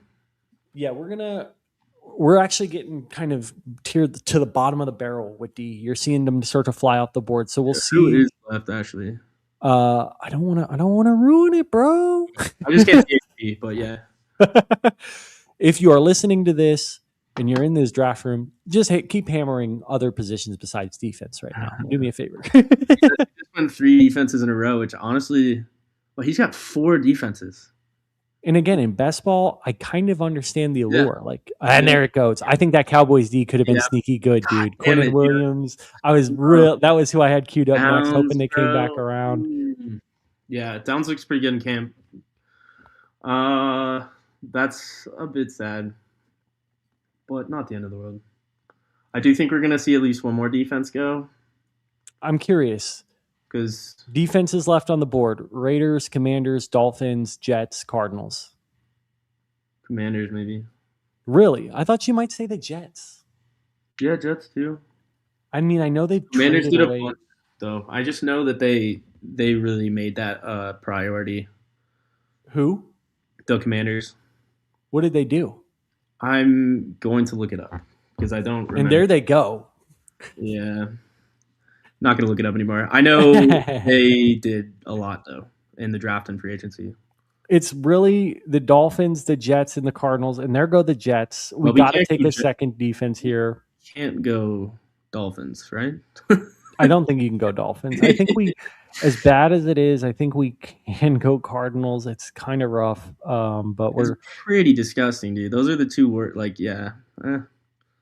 I still love Jeremy Bernard. It is what it is, right? We're kind of stuck with it at this point. And again, we'll just hope that the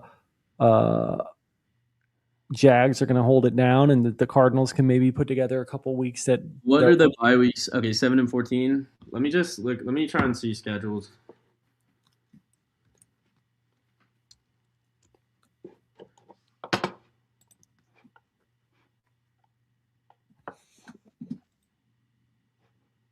Do a quick recap of our team. We got JSN in round 1, AJ Brown in round 2, Lad McConkey round 3, Loveland round 4, Judkins round 5, Brian Thomas round 6, Justin Herbert round 7, Harvey in the 8th, Dowdle in the 9th, Krosky Merritt in the 10th, Pierce in the 11th, Coker in the 12th. I think those are great values. Rogers in the 13th, Trey Harris in the 14th, AD Mitchell in the 15th, Jags defense in the 16th, Ray Davis 17th round, Pat Pryormuth 18th round, Shador, perfect timing, Sanders in the 19th, Jeremy in the 20th. I stopped watching because we had to hop on this stream. I've got it up in the background. Good. Dude, he had like 4 catches for like 80 yards, and he made a couple people miss. Jeremy Bernard stock in Dynasty, bro. I mean, he's a value, right? He's kind of just slipping in. He slipped in this. And sometimes you just have to follow the draft capital. You have to follow, played at some big schools, played at Michigan State where he didn't necessarily break out. I think he was battling for targets with like Keon Coleman, Jaden Reed. Like it was a pretty crowded wide receiver room, and he was still somewhat productive. So it was still Jaden Reed. I couldn't believe that, but that's true. They did overlap there. So I'm just looking at the Jags schedule for their defense. So we're gonna get Cleveland week 1, which I think we're super happy with there. Money. Yeah, that's why I was high on Jacksonville. I couldn't remember if it was Arizona or just whoever plays Cleveland once. We might just win based off that. Denver week 2, honestly, like I don't know how good our Broncos offense is gonna look early in the season. I think that's fun. Patriots week 3. And the Cardinals play San Francisco week 3, so not ideal. The good news is the Cardinals get the Giants the week after when the Jags have Cincy. So maybe the Cardinals, hold them under 300 yards. How does the defensive scoring work, by the way? Just very standard, like 12 points for a shutout or something like that. And, interceptions, 2 points, things like that. So pretty standard scoring settings for defense. Nothing like crazy. Okay. Yeah, for sure. And I think Jacksonville's going to be good enough to where like matchups against Denver and Philly aren't even going to be that scary. Right. For us, like Houston week 6 should be good, and then the bye. I think the beautiful part is, dude, all the defenses are gone. So we can just kind of move on. Like we're stuck with 2 defenses. We're not stuck with 1 at least. It is what it is. We're going to be up on the board here next. So I'm thinking big run of kickers. Yeah, I'm okay passing on kicker for a little bit more. I'm still not there yet. I am curious. You think Evan Ingram puts it together a little more this year, or do you think Darren Waller's the better fit? He's got some buzz. Ingram does. Yeah, he does. But they brought in Jolie. I don't know. Jolie doing much early. It's between him or Waller for you. I think I got to go Waller, dude. Yeah, just for his rap skills, if nothing else, man. This dude can freaking spit some bars, man.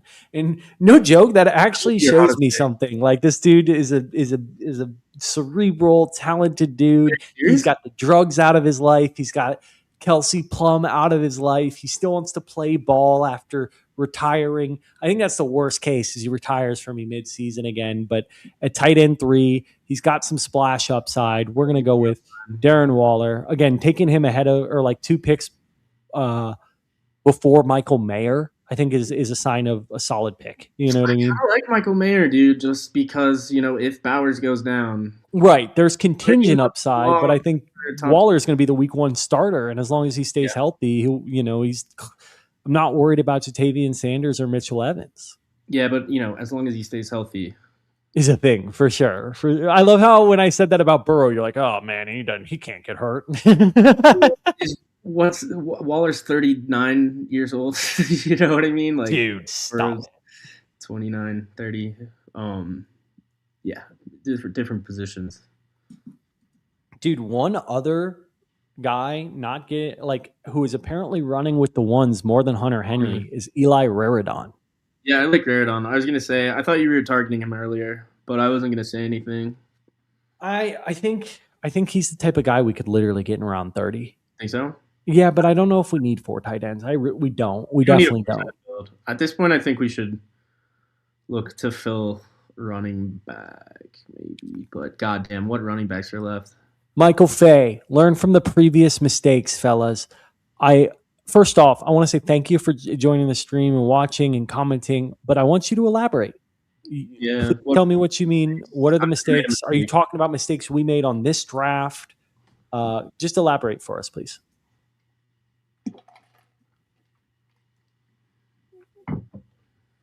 And again, we've still got 5 running backs and we've got 9 wide receivers. And I think I told you my optimal build would probably be something like that. 3 quarterbacks, 3 tight ends, 9 wide receivers earlier than later, and then start filling in the back half of this draft with just some contingent upside plays at running back with some murky running back rooms. So I've got a host of names of players that I like that fit that bill. We're going to start looking into them. Right's gone. Ollie Gordon, maybe? Is that something you're thinking about? Yeah, Ollie Gordon is on the list for sure. He's on the list of guys I like. But he's again, that's a guy deep. A lot, deep. I mean, he could go, right? Yeah, I mean, Jalen Wright went there. That's the only reason I was thinking that. You sure you don't want to go kicker? Let me look at what's left at kicker. Falcons kicker, Bills kicker, Titans, Packers. Is it Bass for the Bills still, or who's? Not even sure. Because Bills, I mean, good kicker on good offense. Yeah, it looks like it is. Is Bass healthy? He's one of those guys, right, who gets dinged up as much as Burrow does. This guy hurt all the time. How you a wide or a kicker who's always hurt? Gotta stretch, bro. Eagles, yeah, fuck yeah, good one. I can't believe. I actually like Trace Mack was looking good. Trace Mack. And there goes the Bills as well. So again, I think here's an interesting take. I think you got to lean into kickers playing in domes, dude. Okay, you got Cardinals, Falcons, Raiders. Those are our dome teams left. Raiders have a rookie, right? Because they're not going Carlson. Or no, they have Carlson. I'm thinking Packers, the other Carlson. Yeah, I think I'm going to go with the Falcons here, dude. Really? Okay. I don't even know who their kicker is. It's not Koo anymore. No. Let's look who it is. Falcons kicker. Nick Folk, baby. Good inside 40. I'll say that. Did he? Dude, that is a plus EV move that I just made. We just got future Hall of Famer Nick Folk in round 25. I had no idea he was kicking for the Falcons. QB and defense. Michael, thank you for elaborating. I can agree with that. I can agree with you, brother. But again, I think Jags end up being a top 5 D unit in some world, and Herbert ends up being a top 5 QB. I think we've layered. You got to start 3 wide receivers every week, right? You got to fill in that flex position. It seems like, in my opinion, that this format, like, they just are so bullish on kind of really hitting on some of those late round picks. And again, I'd much rather have some of those upside plays at those positional plays than going all in on a defense or on some quarterbacks that just don't excite me. Would be really fun if Rodgers can put together like a top 12 QB finish this year to go out. That would be super cool. And again, these are the types of things like in best you have to take some swings. You know what I mean? You have to take some swings. So appreciate you. Like I said, appreciate the comments. Appreciate you participating in the draft, Michael Fay, and giving us your thoughts. I am curious if you want to keep commenting. Tell me a little more about like some of the high stakes drafts you do, and if you play NFFC a lot, because I am curious to hear your thoughts.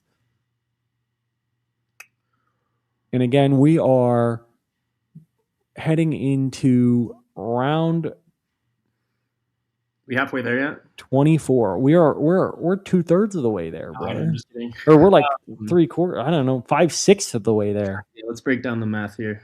What running backs are left? Dude, I got so many tabs open. I'm like, I know. having a seizure. Yeah, it can be tough. You're crushing it though, brother. You're doing a hell of a job. Thanks, man. Appreciate you. Let's look. So I am curious. Seth McGowan getting a lot of buzz as that backup running back. Yeah, Again, some contingent upside there.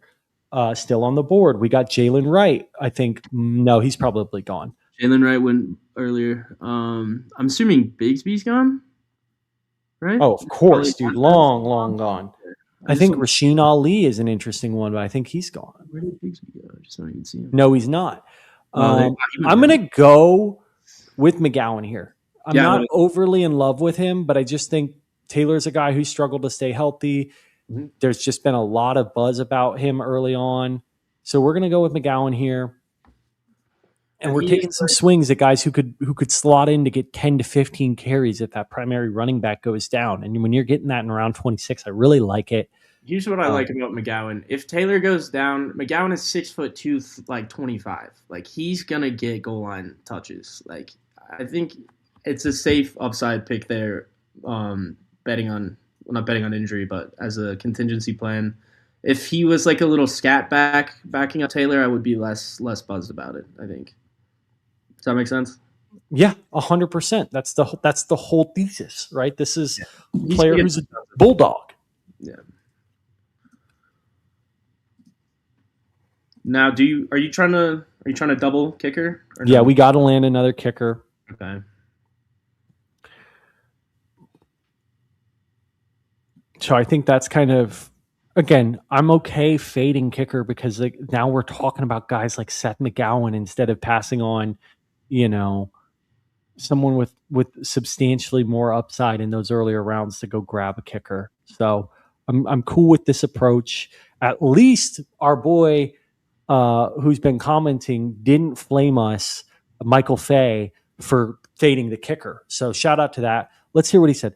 Not all in on defense, just being the last ones. You normally want 3 of both in this format just due to variance of the position. Fair enough. Yeah, he's making good points. Dude, I still want to hear more about what are some of that? Are you drafting an NFFC, Michael Fay? Are you what's kind of the highest stakes league you've entered? I just because I like when we get someone who seems like they know what they're talking about, is participating in the draft, offering some good insight. So I'm all ears, man. Curious for you, Ollie Gordon or Rasheen Ali? Ollie Gordon. Yeah. Let me check, actually. But yeah, I would just top of my head, I'd say Gordon. But I had some form of, I don't know if my rankings even go that far, to be honest. Yeah, I have Ollie Gordon in my ranking. Yeah, I'm not even really I'm not even thinking Rasheen Ali, to be honest with you. Dude, I think it's sneaky. I mean, Justice Hill is a guy who's going to not play that every down role if anything happened to Henry. Randall's very developmental. Yeah, I think there was 1 or 2 games where they kind of eased up on Henry. It was either a blowout or something like that. And it was like he kind of slotted into that. Okay. Yeah, I missed that. Damn. And we are hung out to dry, dude. We just got boned. No kickers left. One kicker. I did the fatal flaw. Yeah, well, you live and you learn. Look at this guy. Play a lot on here. Lucky enough to have won this overall 2 years ago. It does not sound like luck. You're being modest. Yeah, that's big money. Justice Hill goes. I think we go with Ollie Gordon here, dude. Yeah, I like it. Still, other options. Maffa. Mm-hmm. Interesting. Emmanuel Wilson. Interesting. Jordan James is gone. Jordan James is still there. You going with any of those guys over Ollie Gordon? Maybe Jordan James. Let's do it, dude. We think this guy's built to glass. McCaffrey, we passed on him at 6th overall. You got to kind of take a stand there, right? James is banged up a bit, is he not? Yeah, he's banged up, but so is freaking his back banged up as well. Kalen Black. I mean, who They're isn't all banged hurt. up with San Francisco? Yeah. Just give me a fresh body on that field. And they're gonna, dude. Honestly, I think they're gonna get some of the higher over unders this year. So, just with the defense offense combo and their division. Yeah, I like the Jordan James pick. Maybe Allen Gordon gets back. We'll see. Dude, it is really, really rough, though, to his point. You Stinky. fade those positions, and then you're stuck with one kicker, and it's the Falcons kicker. It's Hall of Famer Nick Folk, dude. Putting up a bagel in week 11 during the bye week for my kicker position. Could be worse, right? Yeah, I'd rather be hurting a kicker than wide receiver. Yeah.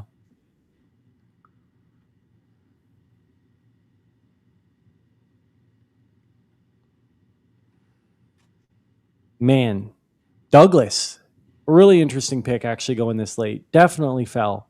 Totally forgot about him. Holy smokes, Caleb Douglas. I just assumed, dude, because I can't see ADP. I assumed he wasn't there. He's buried. He's not. That's the thing. He's not near the top of ADP. So it was a bit. Is he the first Dolphins receiver off the board? I mean, that's a good question. Tolbert is still on the board. Malik Washington is gone. Okay, Washington went. That makes sense. But yeah, I think Douglas is. That's crazy value. Solid pick. Probably would have went him over Jordan James. Yeah, me too, bro. That's a diamond in the rough right there.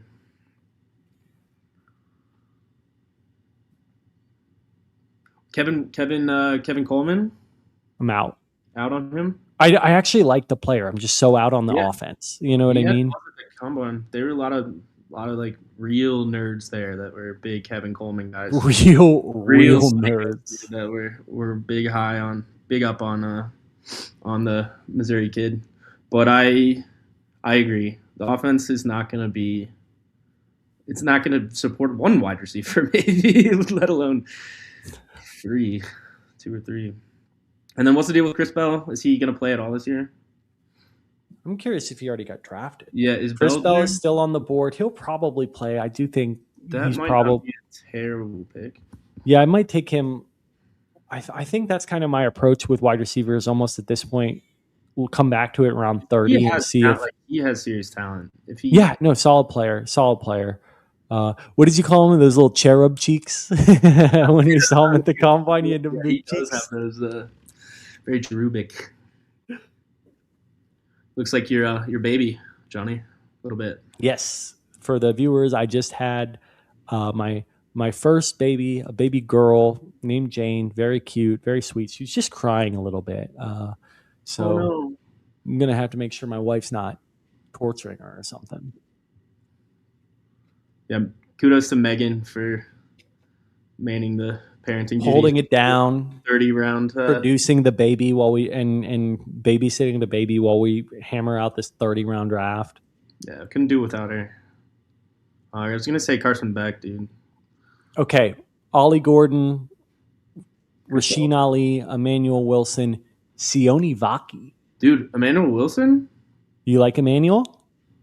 Enough here. Yeah, for sure. Yeah. I think we go with Emmanuel Wilson as well.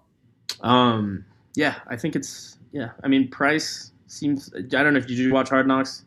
I didn't watch Hard Knocks, but I heard he was looking good. So I don't know. Yeah. Definitely fading Wilson more than I was already, but what is it, round 28, 27? Right. Holani's gone. Yeah, Holani's going to get touches. He's going to probably be their third down back. Yeah, I see it kind of like a LaQuint Allen thing with George Holani. That's my comp. Okay. It's like these guys are going to play maybe 30, 40% of the snap, but get like 2% of the opportunities. You know what I mean? Like, yeah. Mm-hmm. Yeah, I can see that. He can pick up a blitz assignment. Nobody's arguing that. And correct me if I'm wrong, but Wilson looked good in sparing. Dude, like the one game that Jacobs missed, 20 plus carries, 100 yards, 2 tutties. He's not a dog, but he's not a complete fade. I think he actually, I thought he looked good. I watched his film and I was like, man, I thought he looked good last year. Right. The knock on Wilson is his ability to pass protect and to kind of do everything that the coaches ask from him. But again, I still think you got to take a shot on some upside plays here. Yeah, and then it's a world where Charbonnet, doesn't come back 100% this year. So yeah, 100%, and or that he's not active for the first couple of weeks, and then if anything does happen to Jadarian Price, who is already battling a little something, they say he got dinged up and should be fine, but there goes Chris Bell. Yeah, I mean, I do feel like people are listening, but I wasn't expecting him to make it that far back. Once you get Douglas and Kevin, because that is Kevin Coleman, right? No, that was Keon Coleman. I just think it puts Bell in the minds of drafters. Justin Fields, interesting. If we want Troy Franklin still on the board, dude. Yeah, that's gross though. You're out on him? I've always been out on Franklin. Where did sneaky productive, dude. Led all 2 second-year wide receivers last year in the receptions. He also had the worst QBR. When targeted? Targeted like past 20 yards. Where did Brian go, by the way? I missed that. I'm trying to get Brian these days if he falls at all. Who? Pat Bryant. He went much, much earlier. It's been a lot. Yeah, no, I know. I'm just curious where he's going now.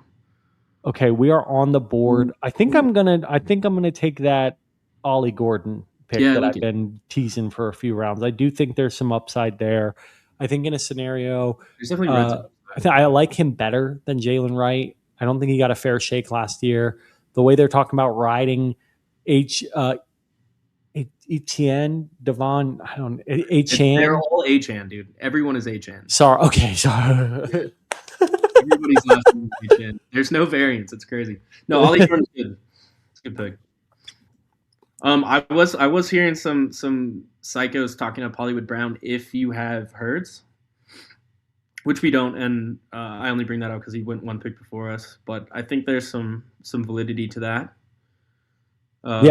For those guys who are still waiting to do like most of their best ball drafts, like if you get Hurts as one of your quarterbacks to be looking at Hollywood Brown late. So I got a couple guys that I get a little bit excited about at this point. I'll bring them up to you in a second. You in it all for Tyquan Thornton in best ball? Absolutely not, brother. Somebody's got to catch balls. You won't shut up about it. Somebody's got to catch these passes, man. I mean, somebody's got to, and he's not good, but he will he'll go like 2 catches for 70 and a touchdown every so often. Should we just go ultimate upside play and draft Anthony Richardson? There's a world, dude. No, I'm just kidding. It's not this one. Threw up in my mouth a little, but it's not this world, brother. I don't even know. Do they just cut him? I don't know what they do with him. If anything, take who's the Riley Leonard, bro. Would not be a terrible pick. Right.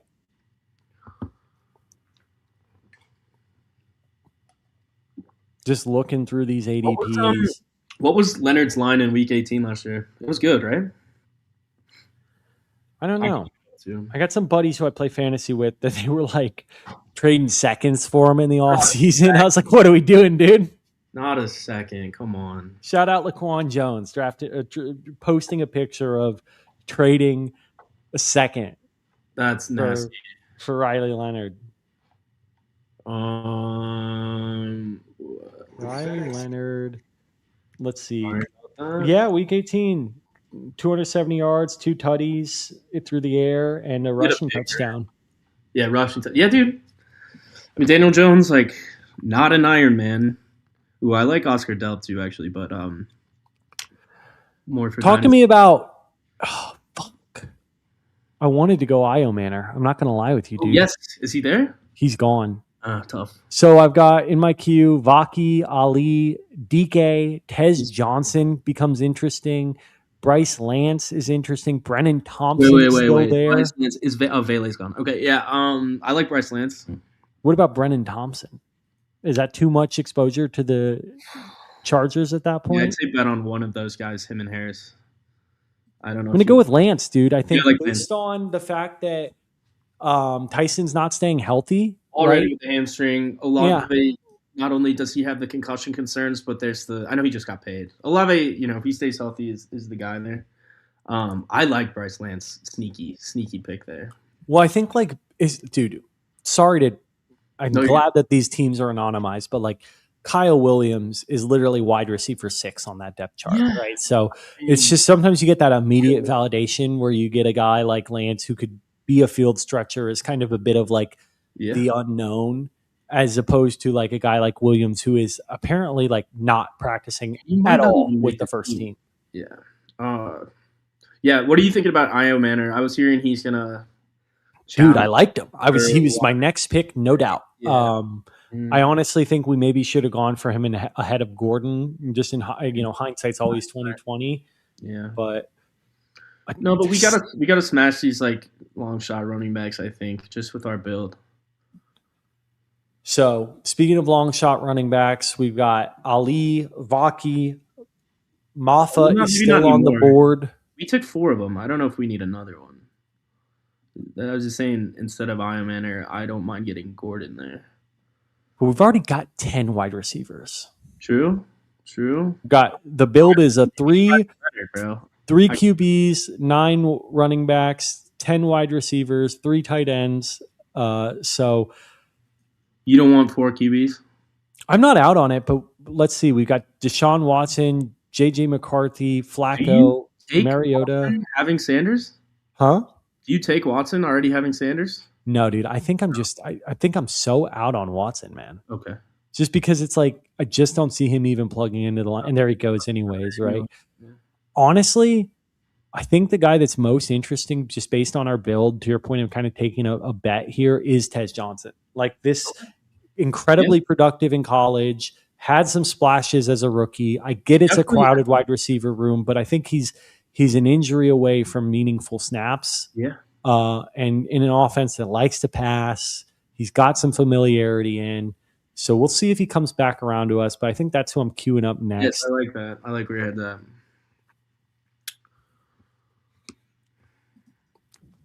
What tight ends are there, just out of curiosity? Oh, Raridon's gone, dude. Yeah, he would be.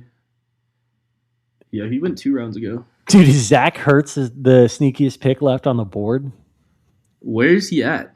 He's still on the board. He's like bottom of the ADP. He's probably going to go undrafted. No, I mean, my fault, dog, but what team does he play? He's not signed. Oh, he's undrafted. Okay. But I mean, that's the type of guy who, when they sign, they get drafted. You know what I mean? If he signs mid-season, yeah, but I think if the boy falls, I think Tez. Are we totally out on Caleb Johnson? Whew. No, dude, I'm not. But I think that's who my last pick is. If he comes back around. In best ball, dude, I'm not drafting him anywhere else. But but I mean, I've got Dowdle, so it's 30 rounds. Normally, I don't like in best ball drafting your backup and banking on that, but it's also somewhat interesting, right? We've already had 9 other running backs. How much do you like Brashad Smith, by the way? Because you mentioned him as being a guy. He just went. Yeah, I mean, again, full point PPR. Wide receiver background. It's everything I was telling you about Emmett Johnson, like that rookie year. They kind of just dog these guys, but now he's got a chance to kind of come back and make a step forward in the second year. So I like him. Yeah, I would have maybe taken him over Tez, but because I like Kenneth Walker as a player. I always thought he's one of the best pure runners, but he doesn't catch the ball. He doesn't pass block well. That's people wonder why they were so heavy in committee, and they drafted Sharps because they knew Kenneth Walker was not good at those things. He's good at running the ball, and that's pretty much it. And he doesn't stay healthy, so I'm really looking for upside on that offense. I think total, just like overall, as I've been kind of hammering that throughout this draft. About I don't think we even took one Chief, but there's got to be. Yeah, no, I'm with you, man. There's somewhere, bro. I'm trying to see. The rough part, dude, is that Caleb Johnson is getting burned right now in the game, dude. In the fourth quarter, after Lou Nichols, after Travis Homer, after Eli Heidenreich. How did Heidenreich look? 5 carries, 12 yards. He's actually out there right now. So it might have been Johnson rotated in earlier or something. Yeah, what other receivers? Chimere Dike is kind of the one that stands out. We got Ayuk still on the board, Tyreek Hill, Jalen Knoll, somewhat interesting, but they're talking about rotating him. Not Knoll. What about Tyreek? You like that? I mean, let's do it, dude. Why not? What the hell, bro? I mean, that's crazy. I would have thought he would have been off. I mean, dude, the thing there again, people are really savvy and they're listening to the reports. Like he said he had no power in his leg like a couple months ago. Okay, well maybe should we fade then? Or I remember that. I'm totally out on Caleb Johnson. Yeah, I thought maybe they were resting him. Yeah, they really did. Miss that pick was. Dude, holy cow! I took him over Luther Burden in one of my dynasty leagues, man, and I liked Burden. I can't even blame you, bro. Huh? I can't even blame you. Like, yeah, I mean, everybody was at the time. It was like the thing to do. Yeah, Zuvion Thomas. Okay, we're on the board. I got queued up Hill, Rasheen Ali, Sione Vaki. Dude, how bad do you want to go Ali? I feel like you want to go Ali really badly. I'm going to go Ali, dude. Now you're just making me. Marvin Mims is still on the board. What do you think about that? Who? Marvin Mims. Yeah. Let's do it, dude. We're going Marvin Mims. Yeah, let's get a Bronco. We have Harvey. Let's get another Bronco. There we go. We're done. We're done. Dude, not even breaking a sweat. Let's do another one. Let's do yeah, I know. Under 2 hours, not bad. I thought it was going to be a little worse than that in terms of like 30 rounds, 50 seconds around or per pick. Like in theory, it could take like 4 hours. But I've seen all of these are finishing under 2 hours. So I just took a nice long pee before we streamed. I got some fluids in me and I was ready to rock. Shout out to Matt Kelly one more time, dude. That dude is the ultimate endurance athlete of podcasting. Like we spent an hour prepping for the show the other day. Then we recorded for 2 hours and I had to like stand up and stretch before we recorded. I had to drink some water. I had to go pee. I was drinking water during the stream. 3.5 hours I was with this guy total. Didn't stand up once. Didn't drink water once. He is the Donald Trump of podcasting. Like, because I don't know if you've ever heard about that. Like Donald Trump will do the same stuff. He'll go on Rogan for like 6 straight hours. And Rogan's like, dude, do you need some water? Like, do you need a bathroom break? He's like, no, I'm good. I actually got to go on a plane right now, like to my next event. I could say something about that, but I'm gonna choose not to. Yeah, let's not get political. There's a reason why he doesn't have to, stand up to go to the bathroom, though. That's all. Oh, it's the diapers. It's the diapers, my guy. It has to be said. Anyway, yeah, dude, I'm liking the draft. How do you feel about it? I feel good about it. In an ideal scenario, we would have gotten 3 kickers and 3 defenses. I think to Michael Fay's point, a bit of a lesson learned there. Like you kind of have to fly in the face of ADP sometimes and take reach for some of those positions.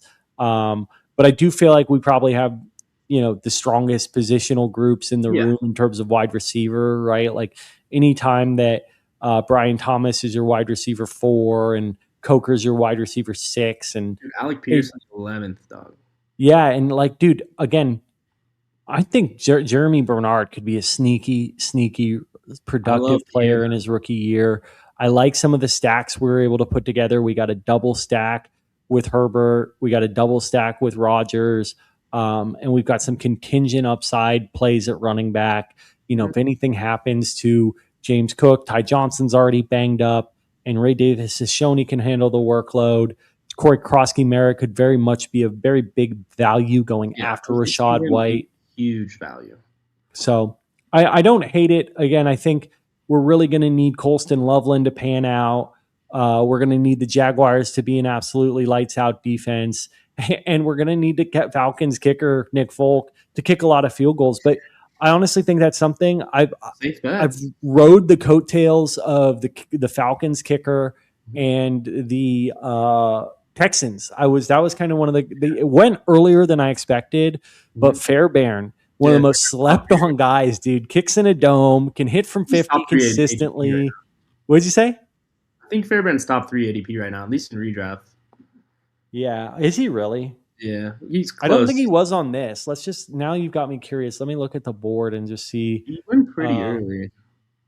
So, yeah, you're right. Look. He went 4th. Yeah. Because homeboy took... the Cowboys kicker, dude. Wow. Yeah, that's a bit early, huh? It's early, but it's okay. But, yeah, you're right. 4th kicker off the board. Jason Myers, Seahawks, sneaky good kicker. Yeah, Seahawks, yeah. So, well, thanks, guys, for watching. We hope you enjoyed it. And, yeah, man, it could be fun if the Steelers are a sneaky good offense, if the Browns can put something together and score some points, and Judkins and Sanders ends up being a starting quarterback. Again, there's a lot of swings for the fences here. Darren Waller, some upside plays with Bryce Lance. Marvin Mims is actually listed as a starter on the depth chart. So I think getting him as the very last pick is interesting, as well as a guy who we all know can bust a long one, right? And the beauty of this format is obviously if he scores a kick return touchdown or a punt return touchdown, that's 6 points too. So talk to me. Close us out, Blake. What are your overall thoughts? What would you have done differently? What did you like? I still regret. I think my biggest regret is not getting Darnold.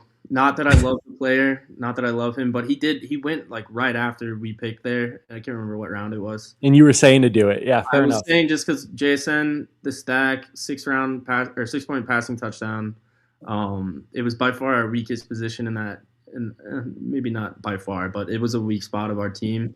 I would say getting Rodgers to pair with some of those late guys, Bernard, and if that little tree becomes more valuable than it is right now for us during the season, I think we'll be pretty good. We'll be pretty safe and okay. Little new to a lot of this best ball stuff, so good to see like where kickers go, how certain team or certain owners are approaching that strategy of hammering like 3 defenses in a row. So yeah, I learned a lot. I had a lot of fun. Got a lot on the line though, so hopefully we hit on some of these guys, bro. Yeah, dude, I'll keep you close throughout the season. I'll let you know how this team pans out. I think to your point, our sore spots are going to be those soft positions, those kickers in the defense. Not as worried about quarterback, not worried about tight end. I do think we went a little heavy with 12 wide receivers. But again, you got to start 3, you got to plug in a flex. And I did like that we went for some guys who can score some splash plays. So, thanks for watching, everybody. Leave some comments after the show. We'll be sure to get to those. And good luck winning your best ball drafts and your fantasy leagues. Good luck, everybody.